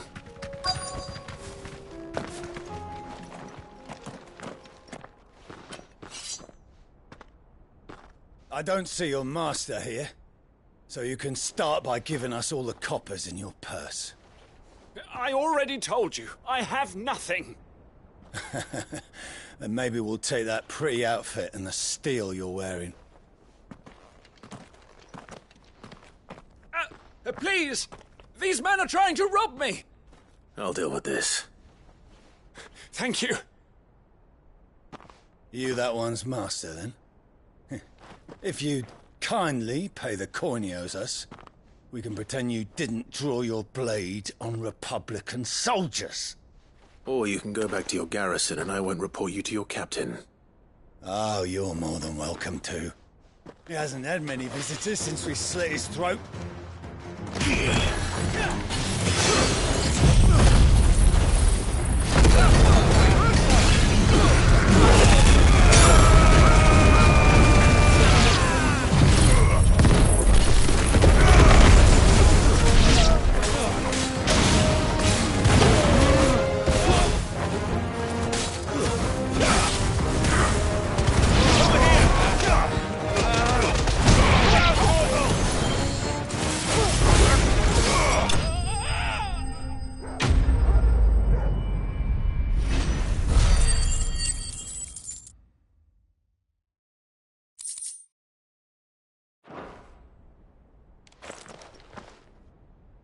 I'd expect as much from Hugo's faithful, but these were men of the fist. Much has changed in the Republican army since they lost their rock. You've seen this kind of thing before, then? Many times. I was sent here to observe the situation. You're one of Rutherford's men. He sent me to look for you. Well, then you have my thanks. I fancy I could defend myself against one, perhaps two, but a whole regiment. I arrived in Dalimil several days ago, but when I called upon the captain of the local garrison to make inquiries, his men confiscated my effects and locked me in a cell. The captain is no more, and his men make the rules now. Fortunately, I was able to bribe my way free, only to be stopped again by those soldiers you so kindly dispatched. What of the Fist's Central Command? Surely they wouldn't allow such lawlessness amongst their ranks. I would imagine they are unaware of it. Most of the army has fallen back to the capital and hunkered down behind her walls. Those who weren't recalled now rule the fringes unchecked, answering to no one but themselves. Then it's worse than we imagined. You should return to Rosaria. It's not safe here. I'll find a caravan heading north.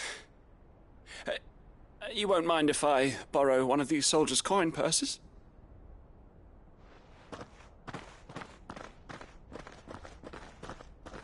Not at all. Now, to find this second associate of Rutherford's. If he was bound for Oriflamme, I'll start at Northreach and see if I can pick up his trail.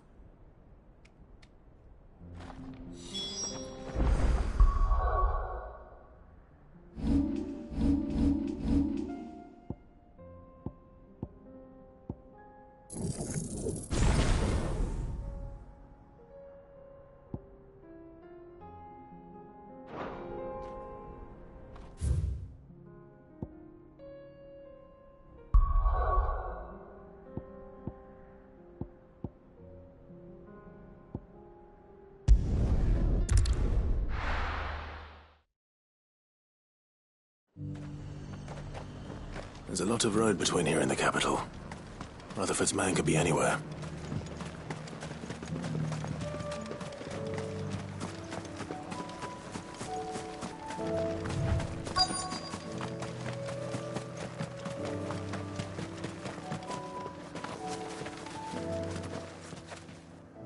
What happened here? If you're with the others, they've already relieved me of my belongings. I'm not. I'm looking for someone who was sent here by a man named Rutherford. And then you found him. I'm Alistair Rockford, attendant to the Lady Ariane of House Wellesley. Of the 7 high houses of Rosaria. It's been a long time since last I saw my great-aunt. Is she well? My Lord Marquis? Yes. Yes, she is. The Lady Dowager has granted me leave to assist your Uncle Stuart. I was on my way back from the old capital when I saw some villagers being robbed on the road here. Bandits? They looked more like field hands, but it didn't matter in the end. I did what I could to help the victims, but all it earned me was a pommel to the temple. Which way did they go? South, toward the gate. All right. I'll take care of them. Founder knows I've met enough of their kind. You head back to Northreach, visit the Vale, tell them I sent you. Thank you. I shall. Founder be your shield.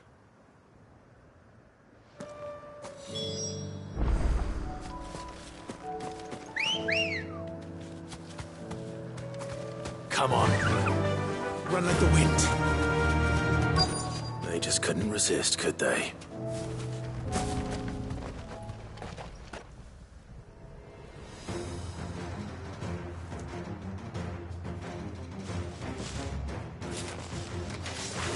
This one's ours, pretty boy. This one.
Make for the town while you can.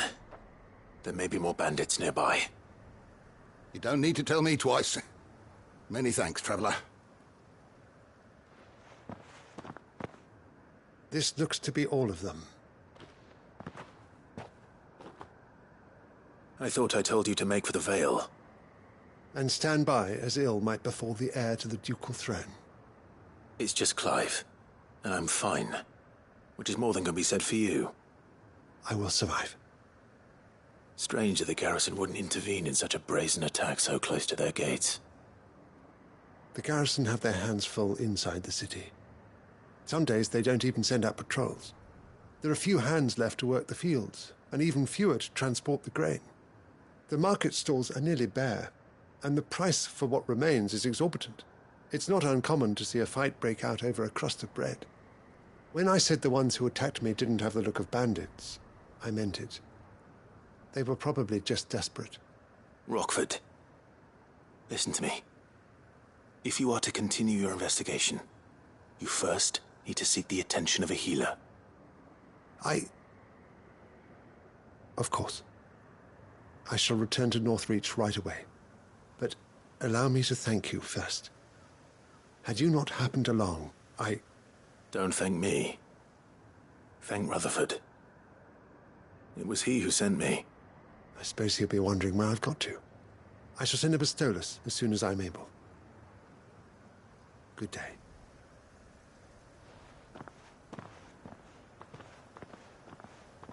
My uncle certainly has his work cut out for him. If it isn't already too late. I should go and tell Rutherford that his colleagues are still in one piece.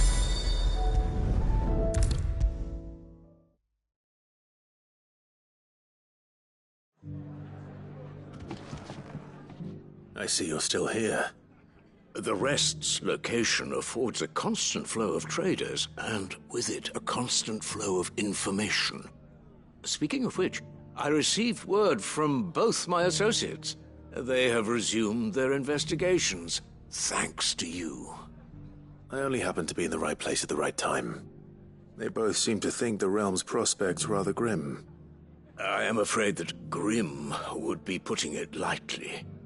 Storm is in crisis, and if we are to free her, we must work quickly. And we must work together. Such is your Lord Uncle's wish. As it is mine.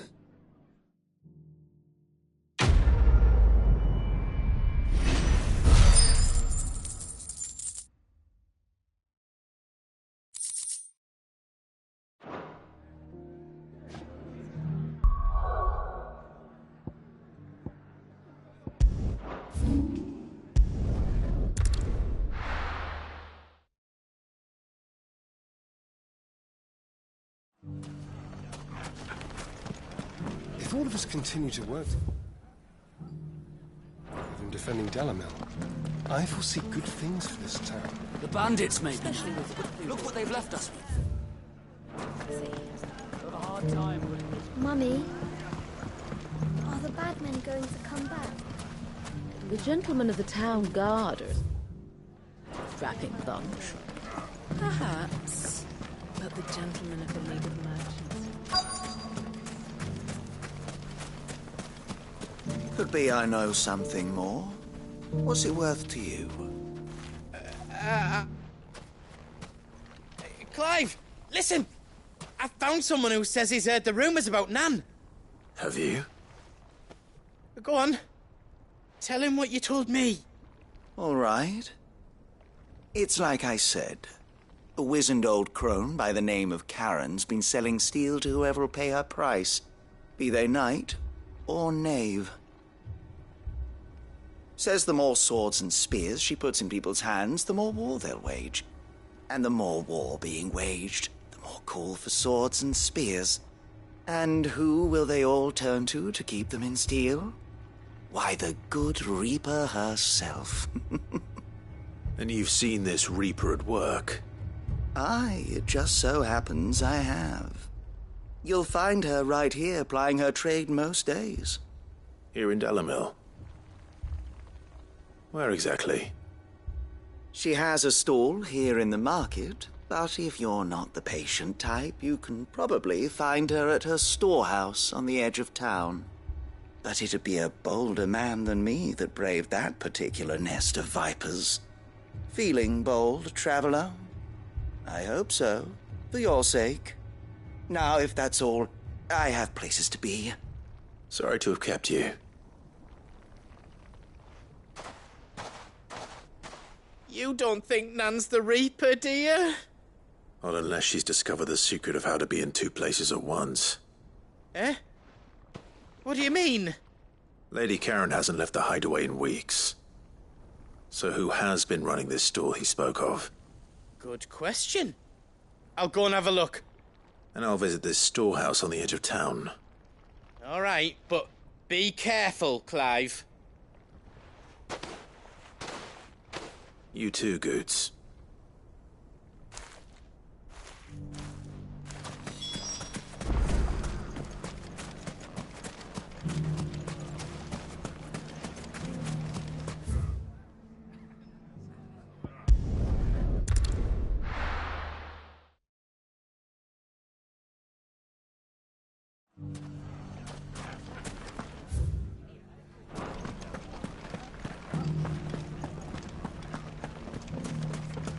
This is no time to ride. Noi.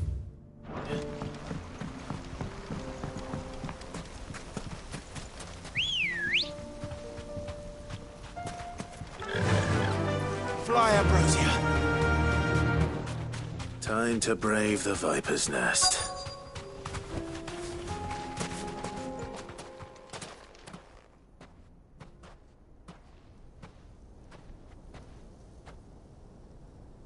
Just you, is it?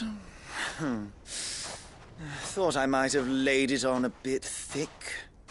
It was a fairly unconvincing tale. So, what now? That's up to you. Die a slow death, or a quick one. Boys, he's all yours. But that sword is mine.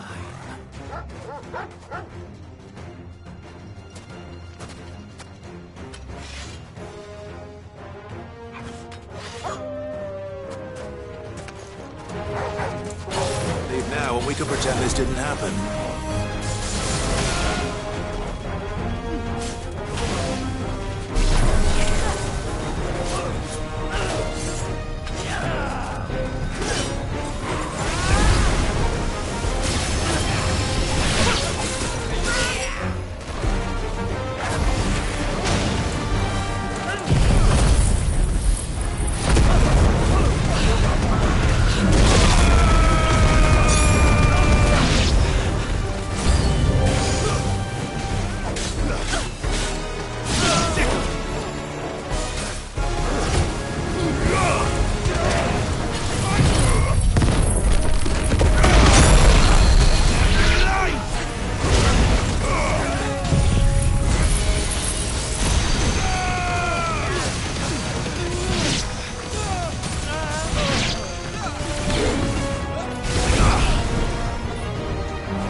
Oh, you've done it now.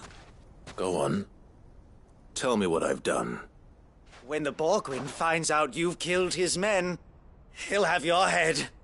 He only wanted that bull of a manservant, the dim one always clinging to Karen's skirts.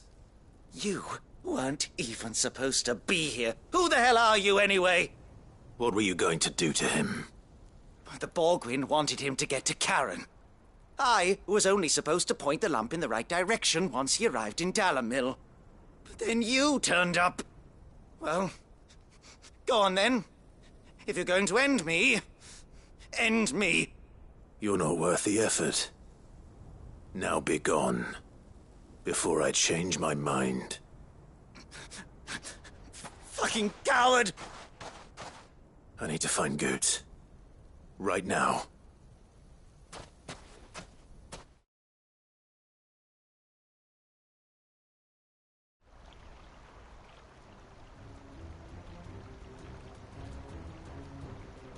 Get your filthy paws off me, you naughty-pated lout! Stop calling me names! And stop spreading them horrible lies about Nan! Well, that will be easy enough. For they are not lies. Every last word is true. And she must pay for her crimes in blood. Lord! Goose, are you all right? He's gonna kill Nan! He said she had to pay in blood! After what she did, it is only right. She ruined my life and the lives of countless others. That loathsome harpy's very existence is a crime, and I will not allow it to continue. Goots, was it? I have no quarrel with you. Only with your employer. Run along now. You need not pay for her sins. No. No? I don't care what she did. I won't let you hurt Nan. Promise me you won't hurt her, or I'll kill you myself! Goots, no. Enough, all of you!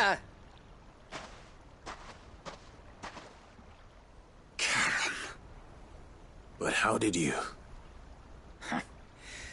You're a sight less clever than you think you are, the pair of you.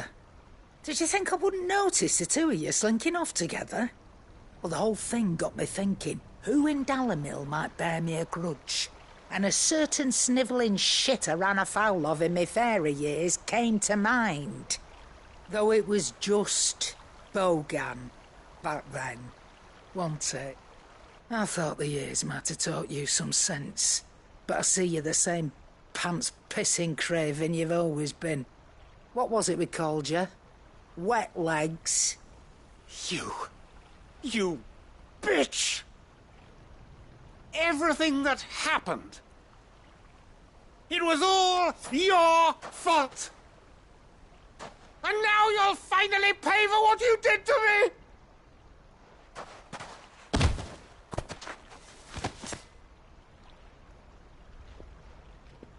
Goots, you... If you want a piece of Nan, you'll have to go through me. Fuck! You great galoot. Out of the way, I can handle this myself.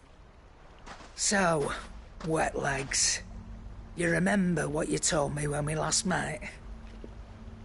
An eye for an eye. Wise words, Sam. Wise words. And now, it's time to collect.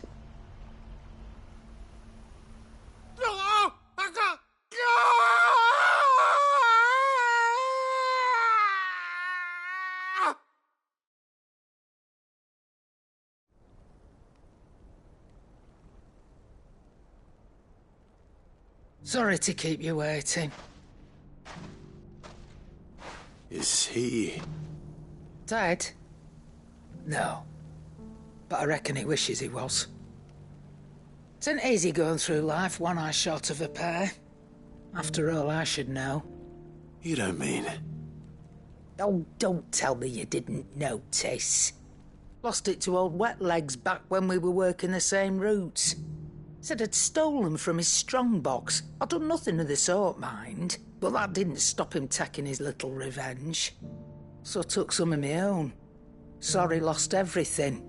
His coin, his clients. Always knew he'd be back one day to claim his due.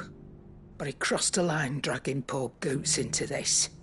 He didn't hurt you, did he? No, Nan.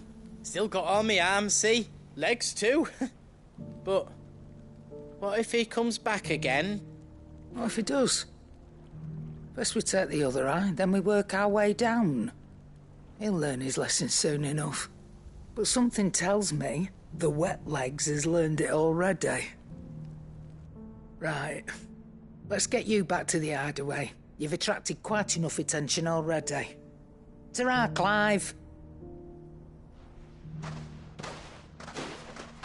Remind me never to cross you, Karen.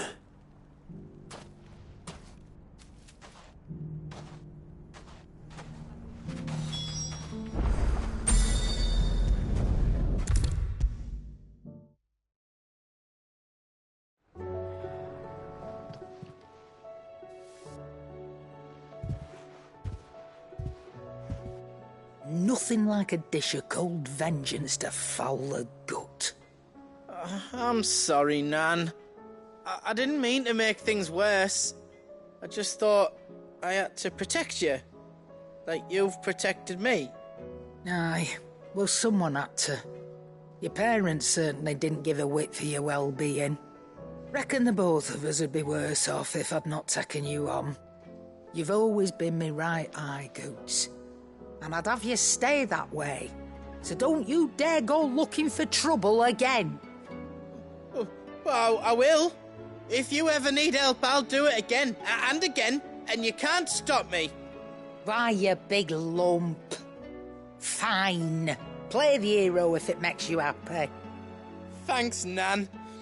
I won't let you down. There's nothing he wouldn't do for you. That's as maybe. But if he's ever to make his own way in life, he'll need to start looking out for himself as well. Till then, he'll need people to watch his back, just like you did in Dalamil. Don't think I didn't appreciate that. Of course. His family. Stop it. You make me one good eye, mister. I don't go thinking that'll do you any favours. A potion today will cost you the same as it did yesterday.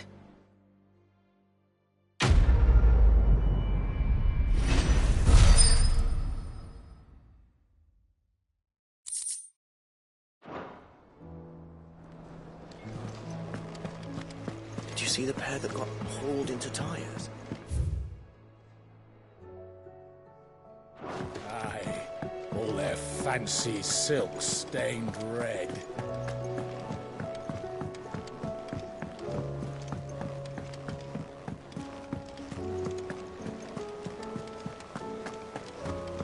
Did you see that?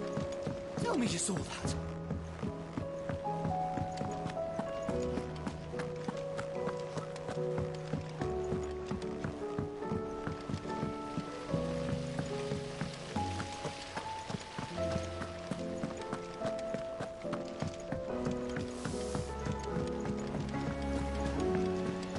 What do you reckon we should do?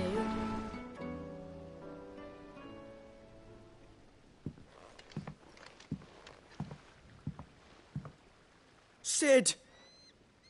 Hard at your studies, I see. And what is that? It's not a set of scales, is it? No. Of course it isn't. Well, not anymore, it's not. Oh! And just how long hasn't it been one? We're sorry. But we didn't break them. We dismembered them. Just like Miss Mididol showed us. Miss Mididol? And why would she have you dismembering her creations? Because that's the only way to become a ninja-neer. Miss Mididol said, the best way to see how something works is to take it apart and put it back together again. Well then, your work is already half done. Carry on. About that. The taking apart was easy enough, but it's the putting back we can't work out. Speak for yourself. The heavy thing goes at the bottom. Then...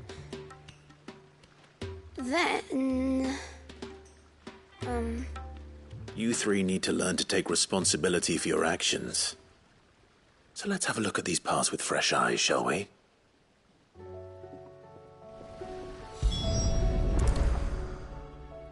All right. Everything here was once part of Miss Mididol's scales. Every piece has its own role to play, and each is just as important as the others. If even one of them is missing, the scales won't work. So let's think about what those roles might be. You already know one of the pieces. The body. Its role is to support everything else. But what of the others?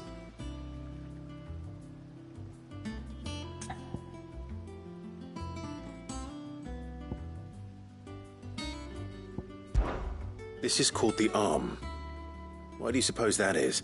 It doesn't look much like an arm. You're right. It looks more like a wing. Like a chocobo wing! You've ridden a chocobo before, haven't you, Sid? Will you teach me to ride one day? I'll think about it. Now, what do arms do? Hold things. So wait, maybe this arm holds things too? Good thinking. You're on the right track.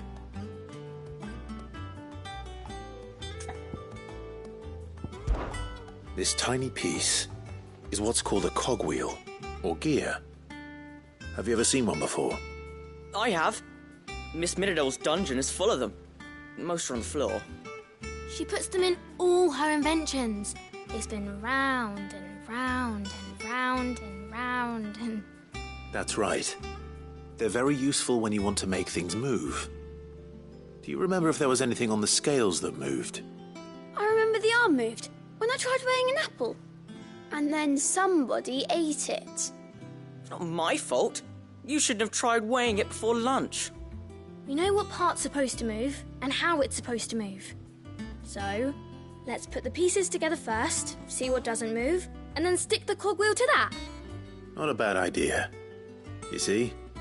It's not so difficult.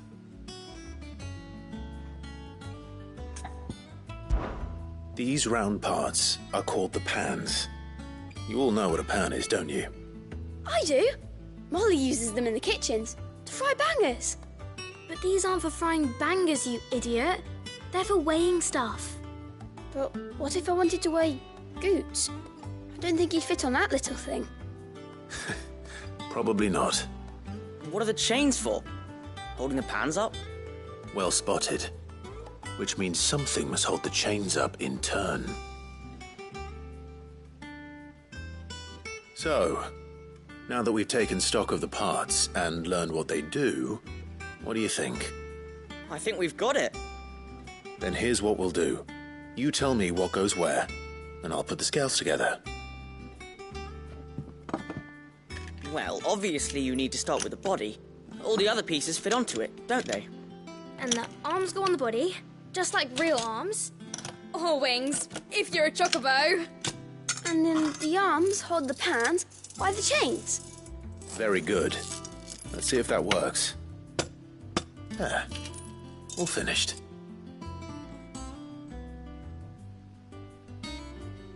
Yes! We did it! Well, with Sid's help. Oh, I just put the pieces together. It was you three engineers who showed me how. That's right. We're Miss Middledale's hares. Her hairs? Yeah, hares for the future.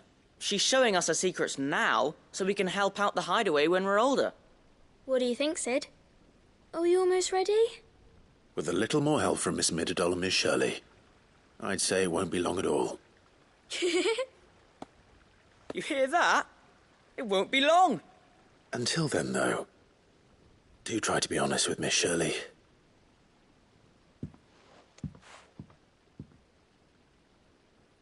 Hey, look!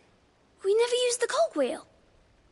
You don't think Sid forgot about it, do you?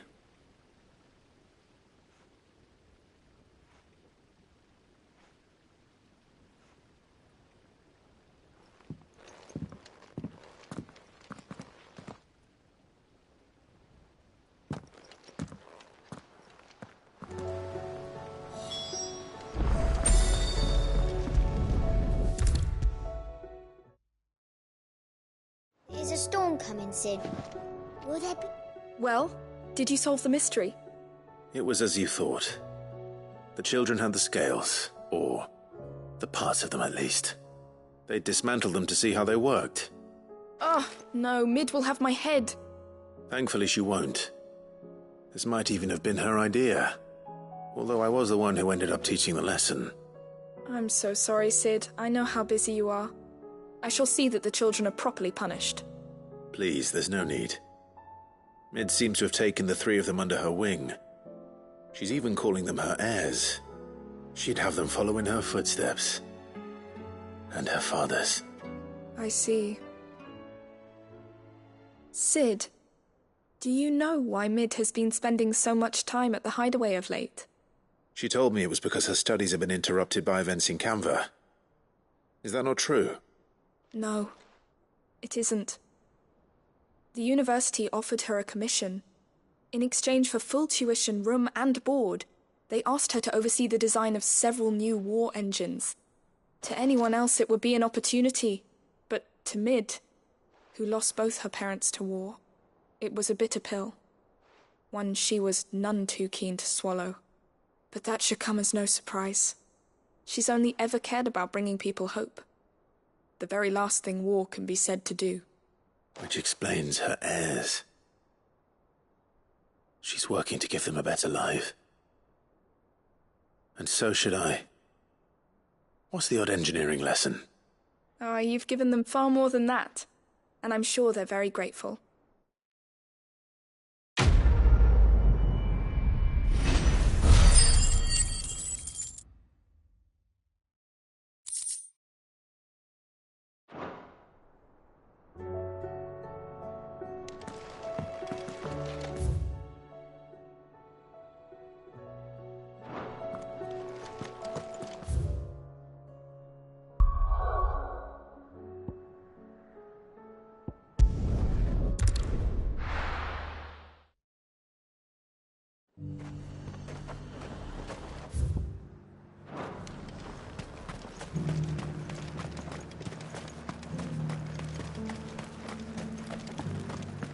But there were ghosts at the gates not days ago.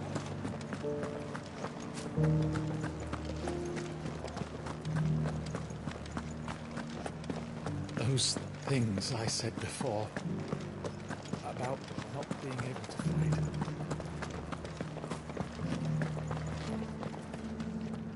Milady, I come bearing gifts. Gifts? Whatever is the occasion.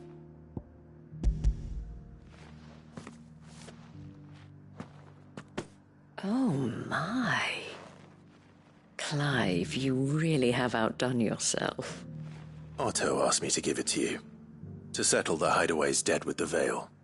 And to compensate you for the time it took us to do so. You disappoint me, Clive.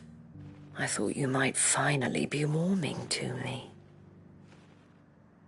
Tell Otto he can keep his baubles. I tried to tell him as much the first time around. The man owes me nothing, nor does the Hideaway. My contribution to the restoration effort was made freely and willingly. It was the least I could do. You once told me Sid did you a kindness. I'd like to do the same. Please, accept it. For my sake. And for Otto's. For all of us. For all you've done. It is rather fetching, isn't it? Very well. Otto is lucky to have you, Clive. I doubt anything could ever replace his son. But you and the others at the Hideaway are the closest thing he has to family. Otto had a son. Long ago, yes. Sid told me Otto lost him when he was just a boy, and blamed himself for not being able to stop it. I don't know how it happened, whether there was anything he could have done, but it was clear that it weighed heavily on him. I didn't know. How could you have? I doubt anyone did. Besides Sid, I've never met a man more keen to bear his sorrows in stoic silence. An ill habit, given that both have always been surrounded by friends desperate to help them. I'm beginning to see that.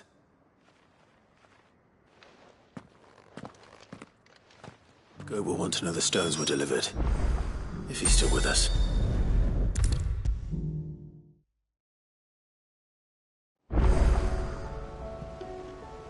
Goat. Still alive, I see. So Lady Karen accepted the ruby. About that, I tried my best, but she was just too stubborn to take it. She threw it right back in my face, in fact, and told me I could stick my stupid stone where the sun don't shine. Karen refused payment. I hope it wasn't something I said. I'm sure you were as tactful as ever. Let me see what I can do. Oh, wonderful. I hope you have better luck than I did.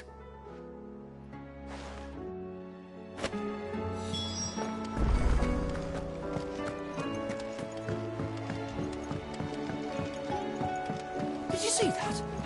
Tell me you saw that.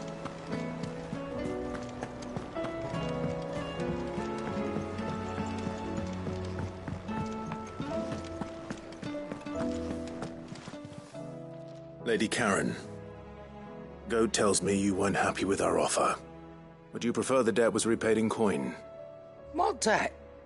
I don't recall lending any of you lot me hard-earned gil. I may have tossed a talent or two in the Hideaway's coffers, but those were donations, and you can hardly call it charity if you go asking for it back. Of course not. But one good turn deserves another. And our circumstances have changed. Surely you wouldn't shun the gratitude of a pauper who happened to have become a prince. Oh, so you're a prince now, are you? Fine. But I'm selling it and taking what I'm owed, then you're getting the rest whether you like it or not.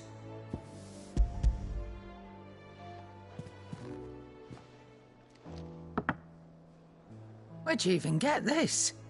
A decent trader might nab 1,000 talents for a star ruby. A canny one, meanwhile, might claim it were nicked from the belt of Sid the Outlaw himself and ask twice as much. Might be I already have a buyer in mind. Might be you even know her. A fine continental maid whose beauty's only eclipsed by a guile in commerce. You wouldn't mind, would you? Not at all. Just be sure to tell her that it's always a pleasure doing business.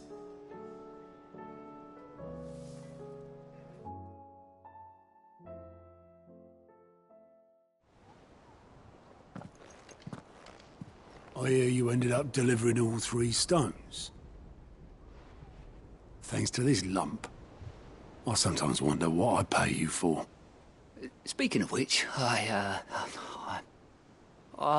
still haven't been paid last month's wages. Oh, so you remember what's owed to you then? Get your ass behind that disc of yours and don't get up before those ledgers are square. Right away.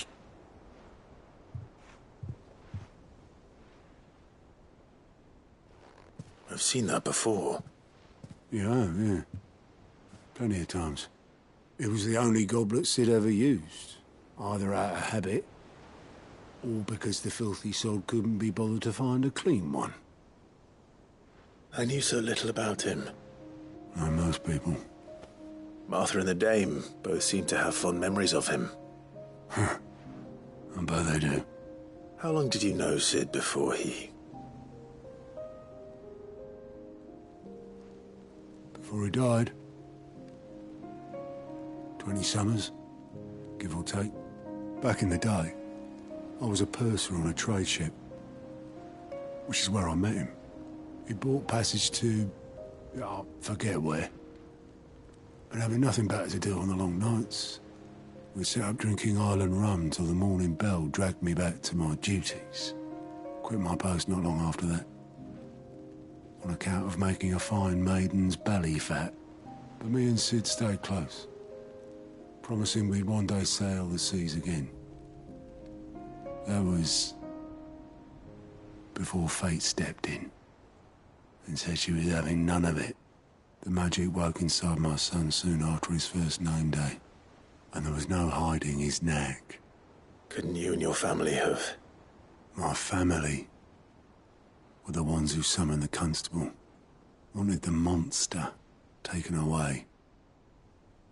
I couldn't turn my back on him, forget what I felt, and I couldn't for the life of me understand how they could. Luckily, Sid was of the same mind as me. It was him who stood beside me when all I wanted was to tear the whole world down. Him who cried for me when I had no tears left of my own. Him who swore he'd do everything he could to stop it from happening again. And he was true to his word, too. Left the Royal Army once and for all. His ranks, his ribbons, gone. Just like that. Threw away everything he had. All to right a wrong that no one else had the courage to face. I knew then I'd follow that man to the ends of the earth.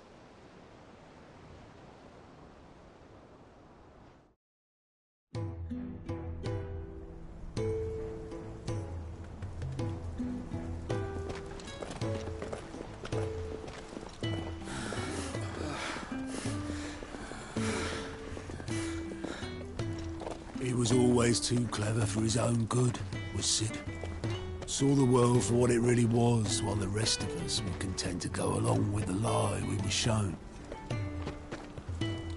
And it can't have been easy, bearing that burden alone.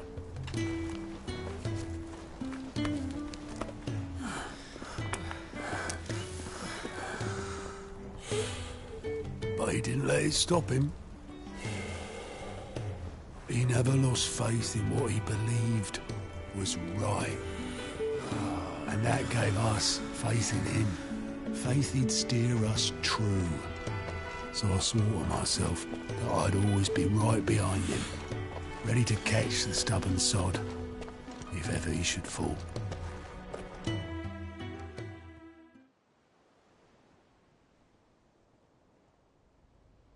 But I couldn't even do that.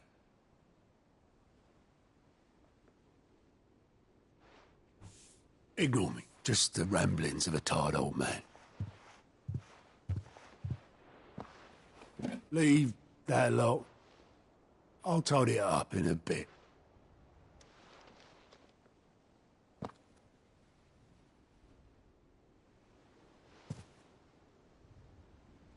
This is Sid's handwriting.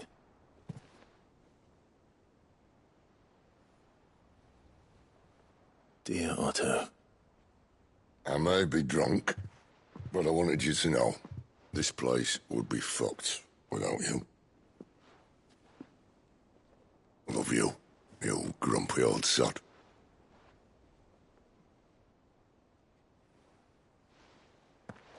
This note. Hmm? What about it? Sid was right. Without you, we'd all be lost.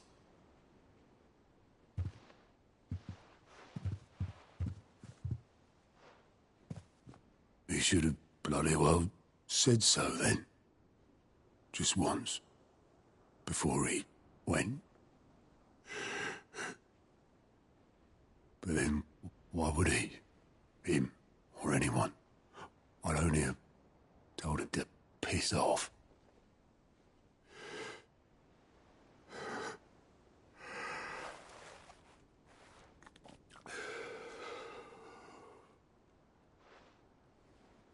You're wrong, though. Both of you. It was never just me keeping the hideaway afloat. It was all of us.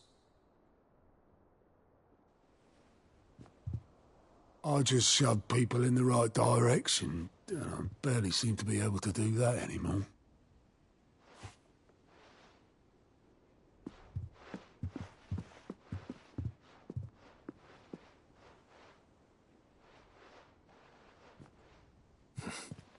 Would you rather go at the helm?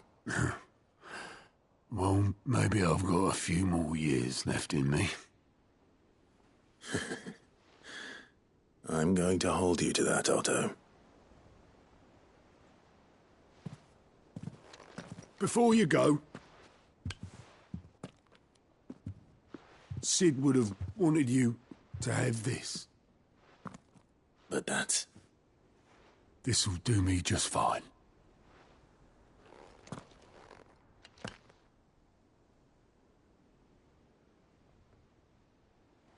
Thanks for the ray of sunshine. I'll see if I can't pay you back. Already have.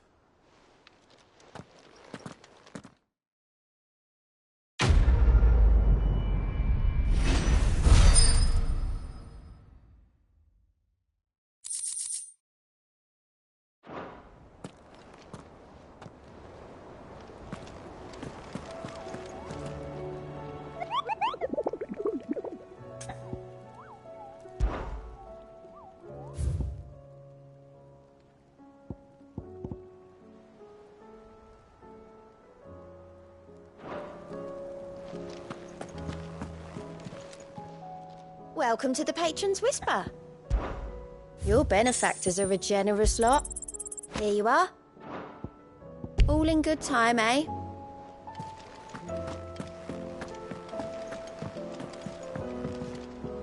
What will it be today? What is it that you wish to learn? Here you are.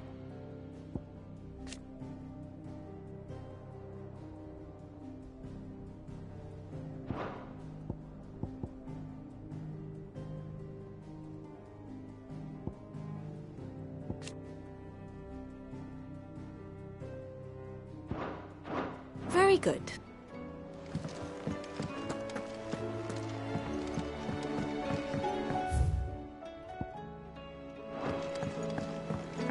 Did you see that? Tell me you saw that.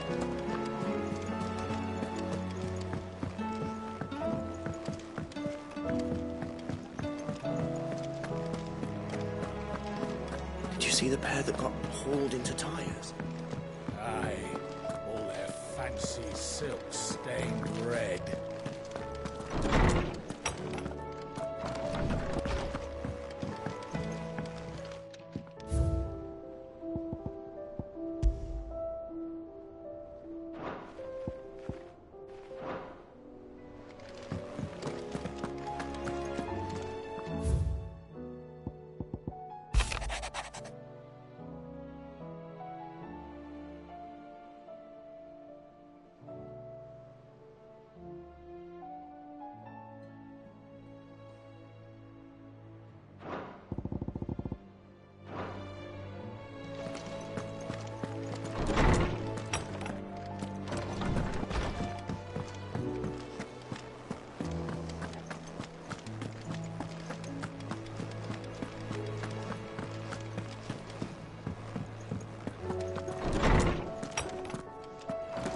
There's a storm coming soon.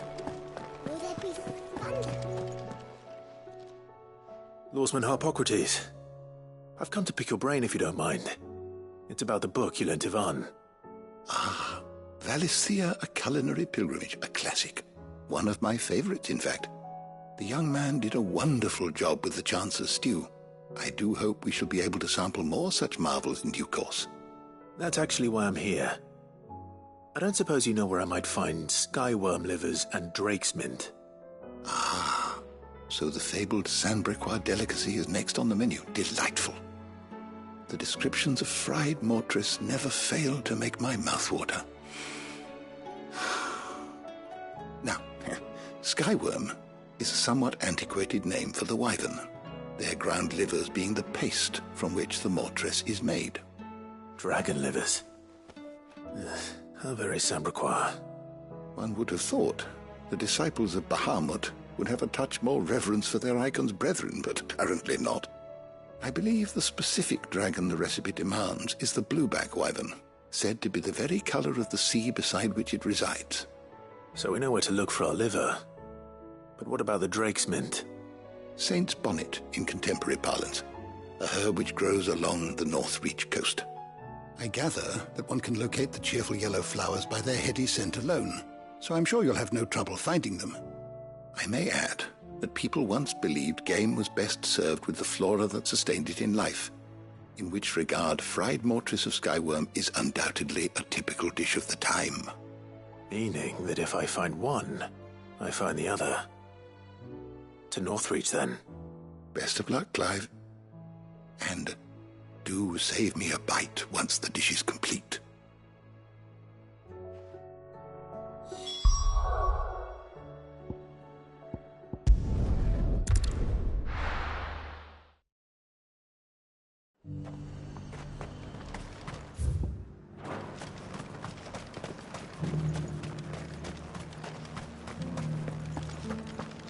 There were ghosts at the gates not days ago. You needn't fret. The creatures.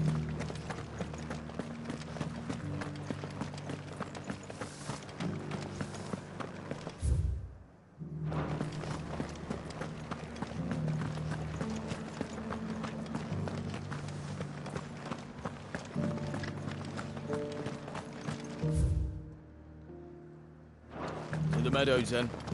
That's what the captain said.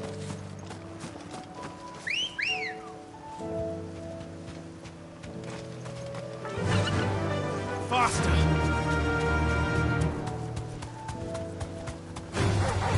Enough of you, are there? Thanks, Gal.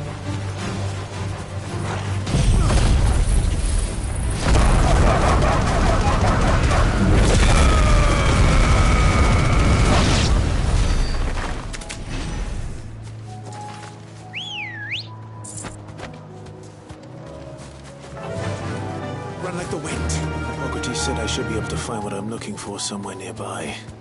Bright blue dragons and bright yellow flowers. Should be easy enough to spot.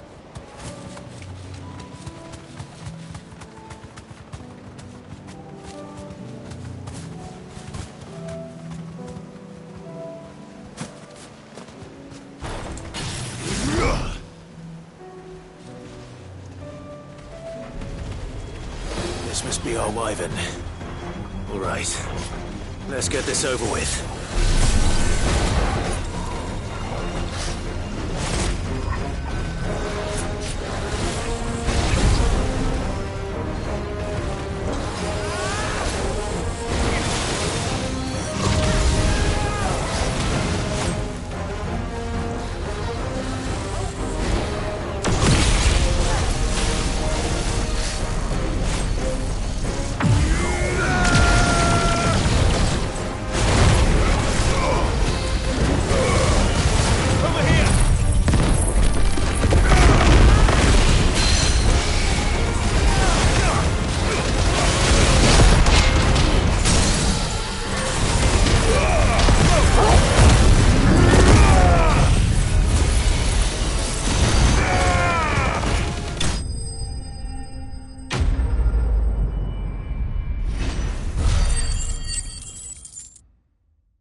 That's the wyvern's liver.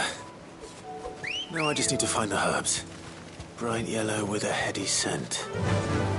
Fly, Ambrosia.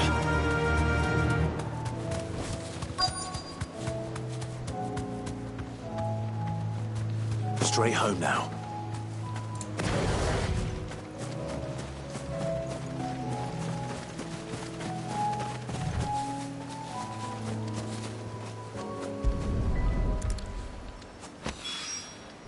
I think that's everything Molly needs to resurrect her recipe.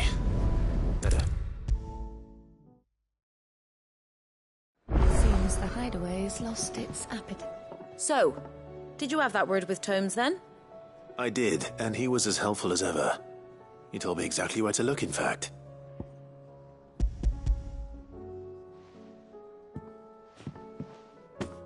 And what precisely will I be cooking up? Or is it better not to know? Blueback wyvern liver. And, a herb known as Saint's Bonnet. Ah, wyvern livers, was it? Well, at least it weren't actual worms, I suppose. Now then, you stay right where you are. I've got some cooking to do. Let's hope these grand old chefs of yore knew what they were on about.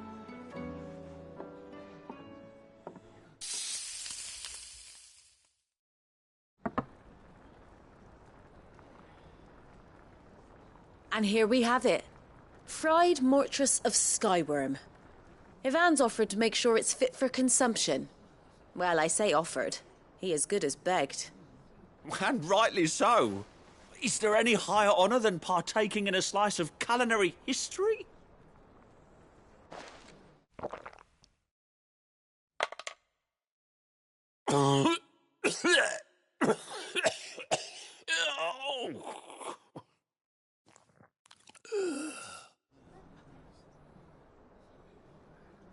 So, not fit for consumption then? What witchery is this? The crackle of the crust gives way to an almost violent richness. Yet it is the piquant kiss of the saint's bonnet that tames this savage dish. It is a tour de force, a force of nature even, a maelstrom of flavour and sensation, A graceful beast emerging from centuries of slumber. I think he likes it. Well, I can't quite tell with all that nonsense he's talking. But I reckon you might be right. It was decent then, I take it.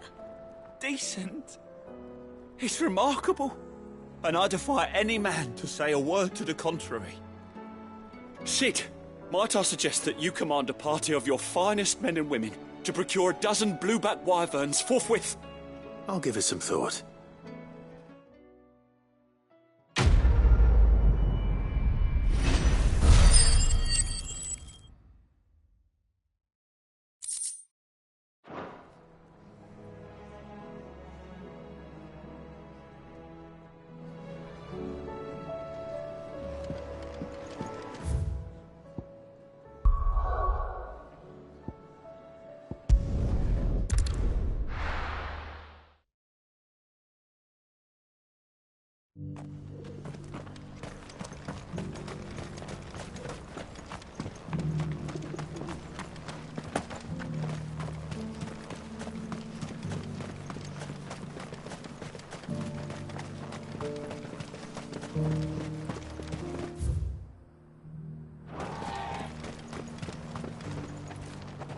Ah, Lord Rossfield.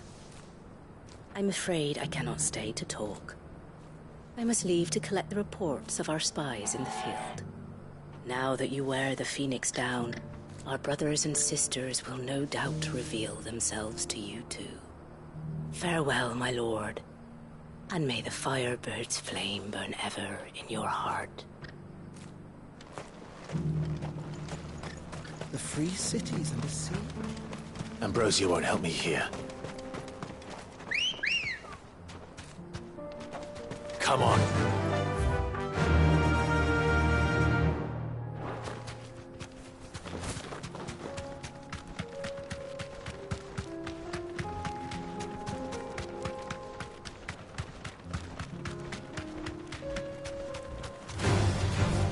Orcs. Then let us be rid of them.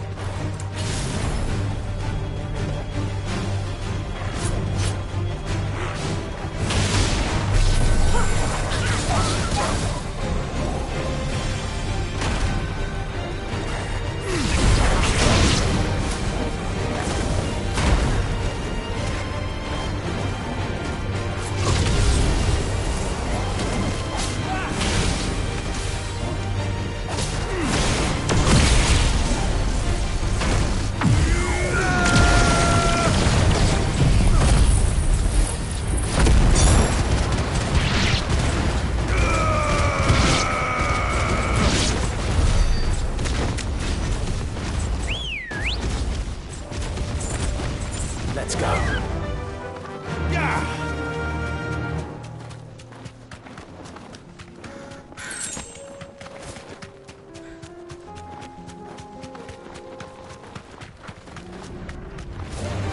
This might take a while.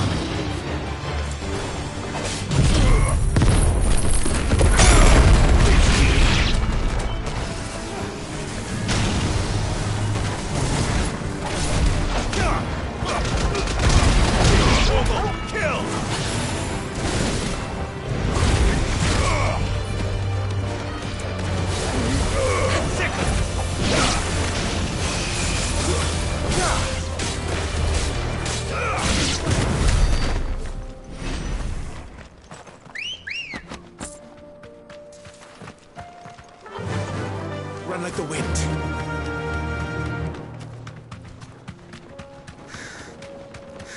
Clive. Smoke. Is the city fallen?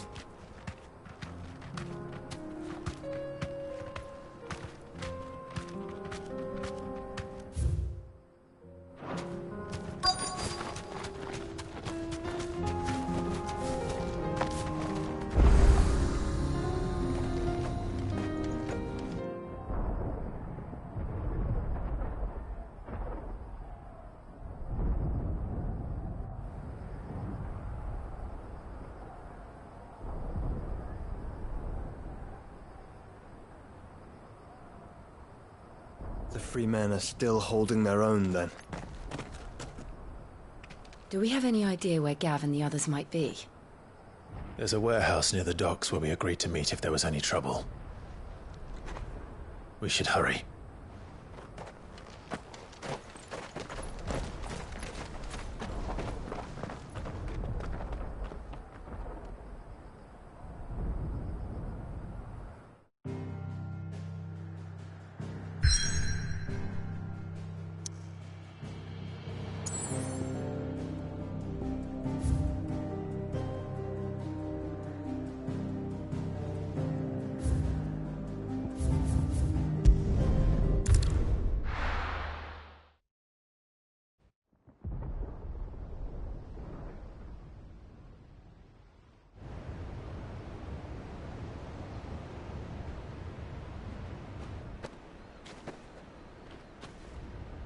Sounds like thunder.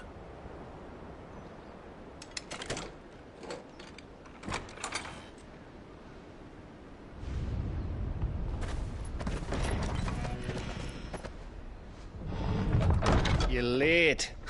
We're starting to think you'd stumbled off a cliff.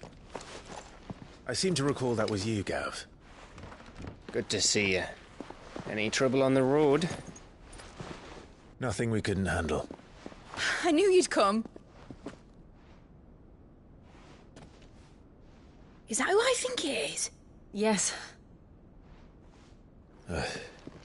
Allow me to introduce my brother, Joshua. Clive's told me all about you.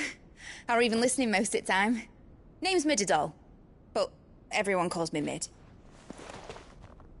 My lady. Hey?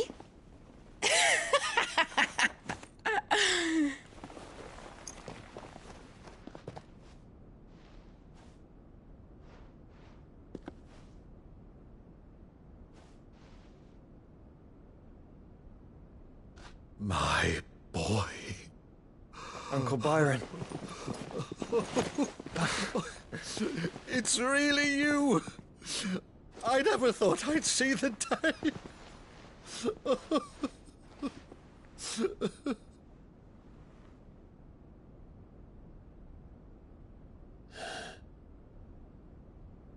So these Akashic are being controlled? That's what it looked like. Empty eyes, eerie blue glow. No doubt they were turned, but silent as monks, every last one of them. Your man here speaks true, Clive. We saw more than a few in this city. They moved in ranks with a purpose, and not of their own. Ultima's doing. Perhaps. What of the city? The people? Dead, mostly. Mostly, but not all. A handful managed to lock themselves in their villas before the Horde arrived. Some in the merchants' district to the west, and a few others on the far bank. If the Akashic stumble across either hiding place, a few bolted doors won't hold them for long. We need to find them. And quickly. What do you propose? We split into two parties. I will make for the merchants' district, while you look to those across the river. Mind keeping an eye on my brother? Not at all. We find the villa and try the servants' entrance. Understood. And what of us? Mid, is she fit to sail? The ship, the Mithril engine could probably do with a few more tweaks. Then you better work fast. Even if we do reach the survivors in time, they'll never make it to the hideaway on foot. You leave that to me. See that Mid doesn't get herself into trouble, would you? Think I can manage that? I'll keep him safe. Looks like you stuck with me, Byron. That's Lord Rossfield, you little gutter snipe!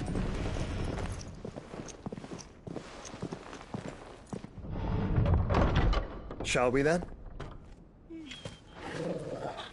And you keep Clive safe. Be careful. Both of you.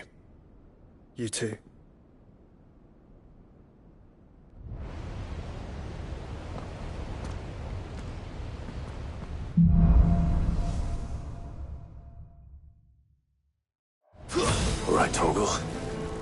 Let's find those survivors.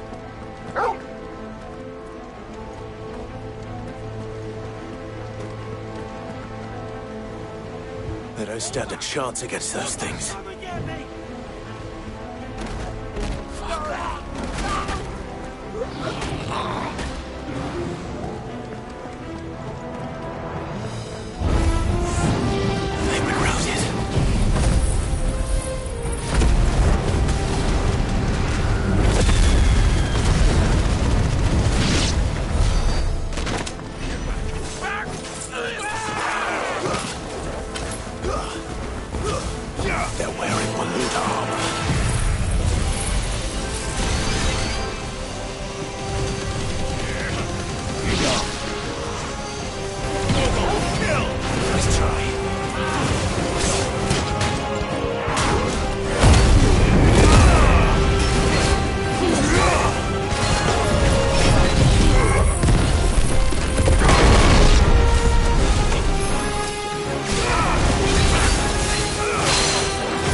others gather, there may still be survivors inside.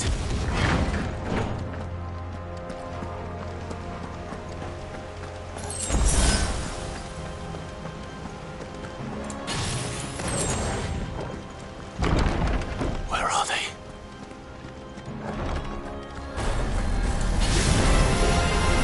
These creatures. Does Ultima's reach extend this far? What the hell is going on here?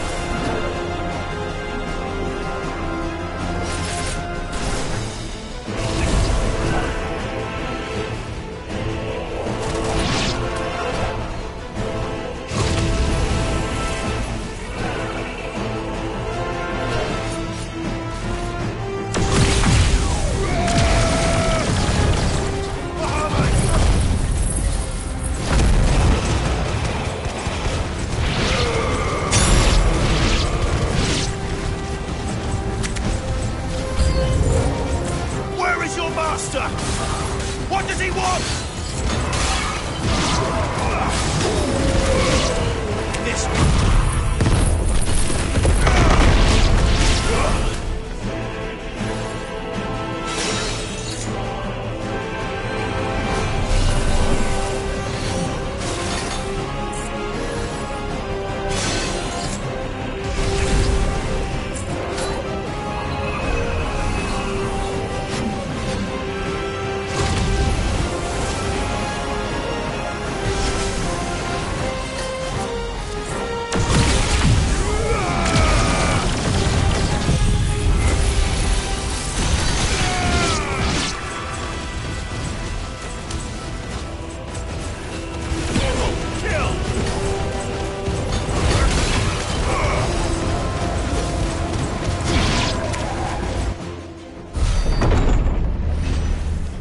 You've caused quite the commotion. But then I would expect no less from you, Muthos. You again. I don't believe we've been introduced. You were in my family's crypt. And now you're here. With an army of Akashic thralls. Manners, Lord Rossfield? They are men, like you and me. Albeit ones unburdened by the wills that drive our kind to madness. They are pure. They are divine.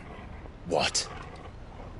And they are all that remains in this once raucous city.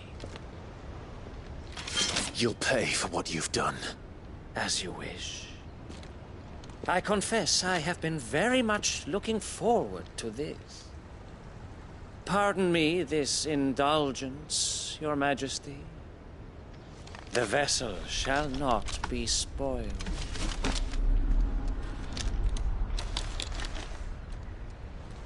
I am Sleipnir of House Harvard, and you will yield. Or not. As long as you don't hold back.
You will forgive me if my performance seems uninspired.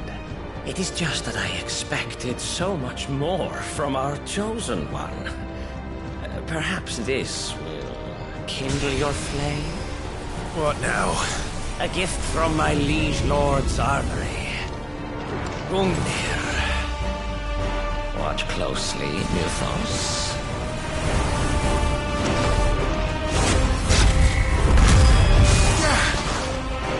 Yes! Yes!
Actually, I wouldn't.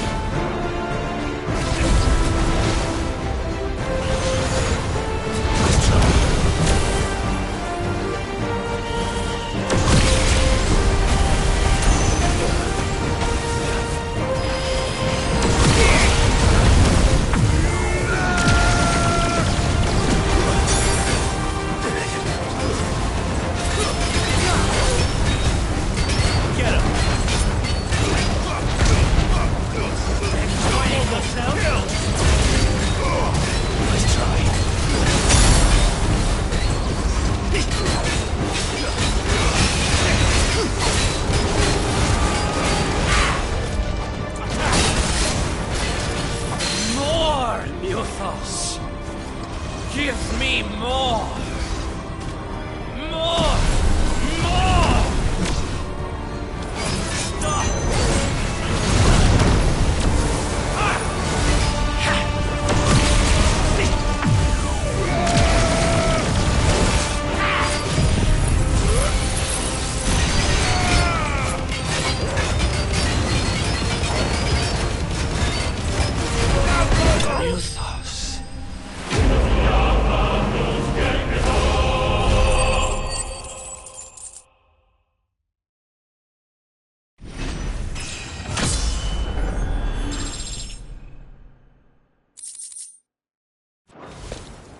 The vessel is strong.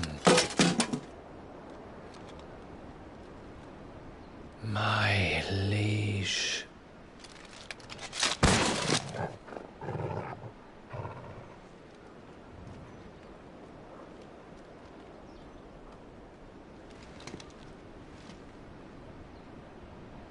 Clive!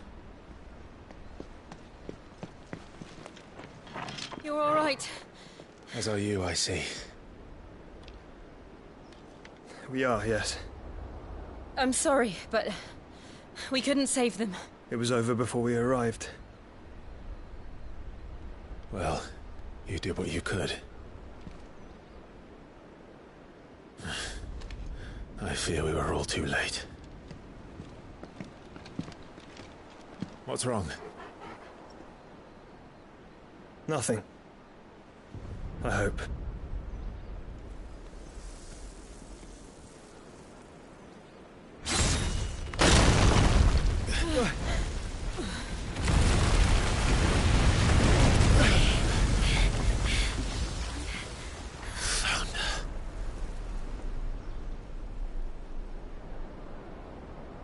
Leaving so soon, Mythos? It's the king. Indeed. You may kneel before Barnabas Tharm, Warden of Ash and King of Waloed. Get back.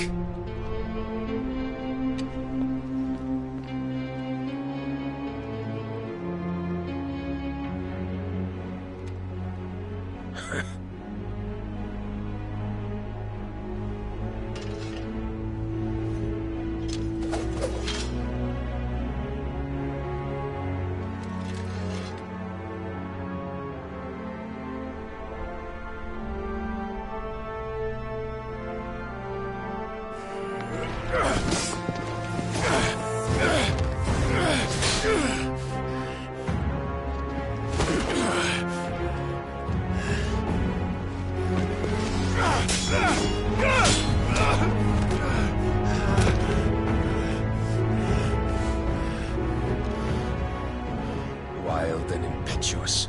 I expected more of the boy who bested my Lord Commander. Yet I see why my master covets you so. The power within you, Mythos. The potential.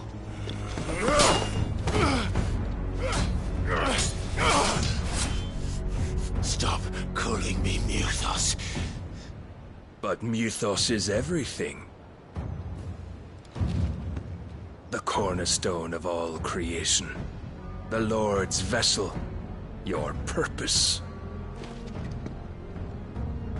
My purpose? To surrender my mind and body to that thing.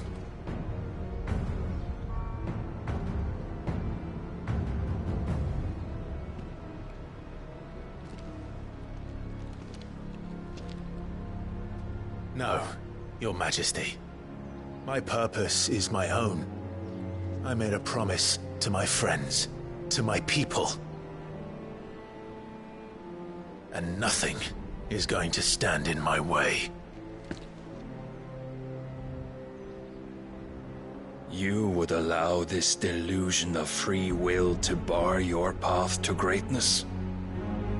Truly, your volition is a cancer. One that must be excised.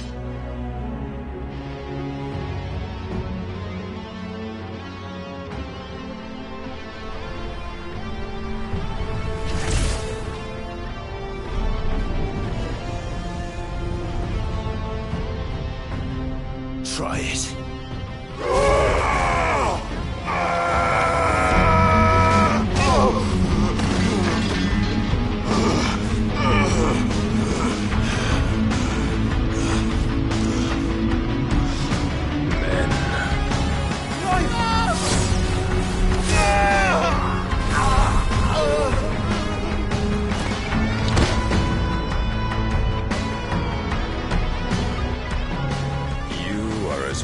As all the rest. Joshua!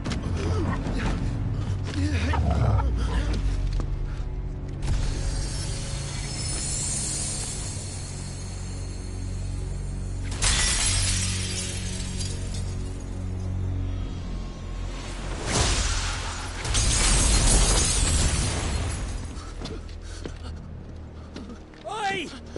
Oi! This way! Hurry!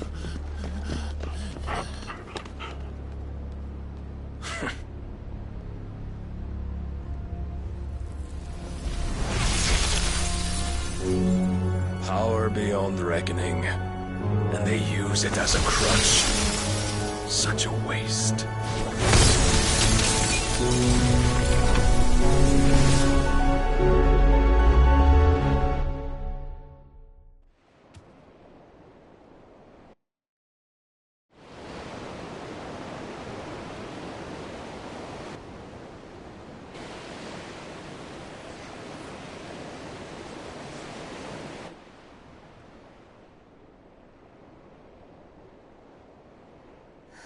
Will you be all right?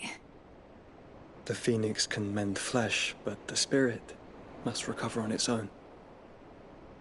I'm afraid the rest is up to him. This place is remarkable. Outfitting it must have been no small feat. But why go to such trouble? That beauty's belly's filled with wonders the world ain't ready for. If the guilds caught wind of what we were up to, they'd all want a piece. All right? And how is he? Do not blame yourself. He was barely breathing when you brought him here. We would have lost him if it were not for you. No. Barnabas may have severed nigh every sinew in my brother's body. But he made certain the wounds were not fatal. Nigh every sinew? Allow me, your lordship. Don't know what I was thinking, putting you to the trouble like that. 'Tis no trouble carrying comestibles to my ailing nephew. I know, but you've already done so much for us. Pouring your gil into the hideaway and now the ship. I don't want to take the piss. You risked your life. And for what? Some girl you hardly know. Why'd you do it? You not mad or something?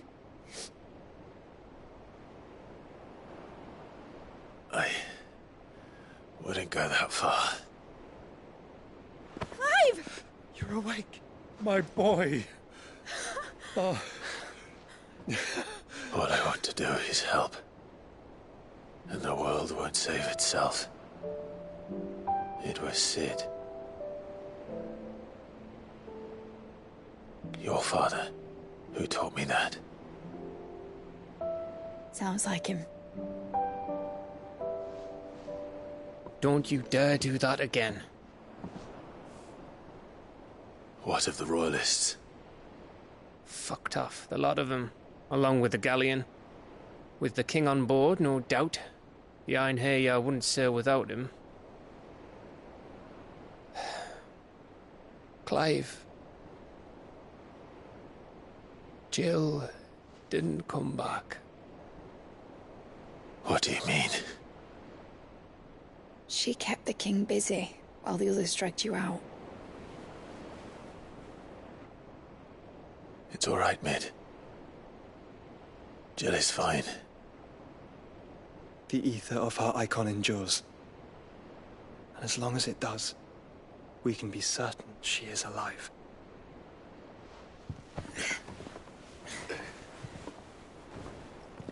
We must pursue the Black Galleon. Jill will be with the king, I'm sure of it. Well, good luck catching him, because my ship's going nowhere. It's the Mithril engine. She's got a kick like a wild chocobo and a mind to tear the hull in half. But you have an idea. Well, of course I do. My dad'll have seen this coming a league off. If I had his old writings... If you had his old writings, you'd be sitting under a fuckload of rubble. The ones Otto didn't save anyway. I suppose he might still have a few pages in his stores. We'll have to hope it's enough. Do what you can to ready the ship. I'll speak with Otto. In your condition, you really are mad. Perhaps. But the world really won't save itself.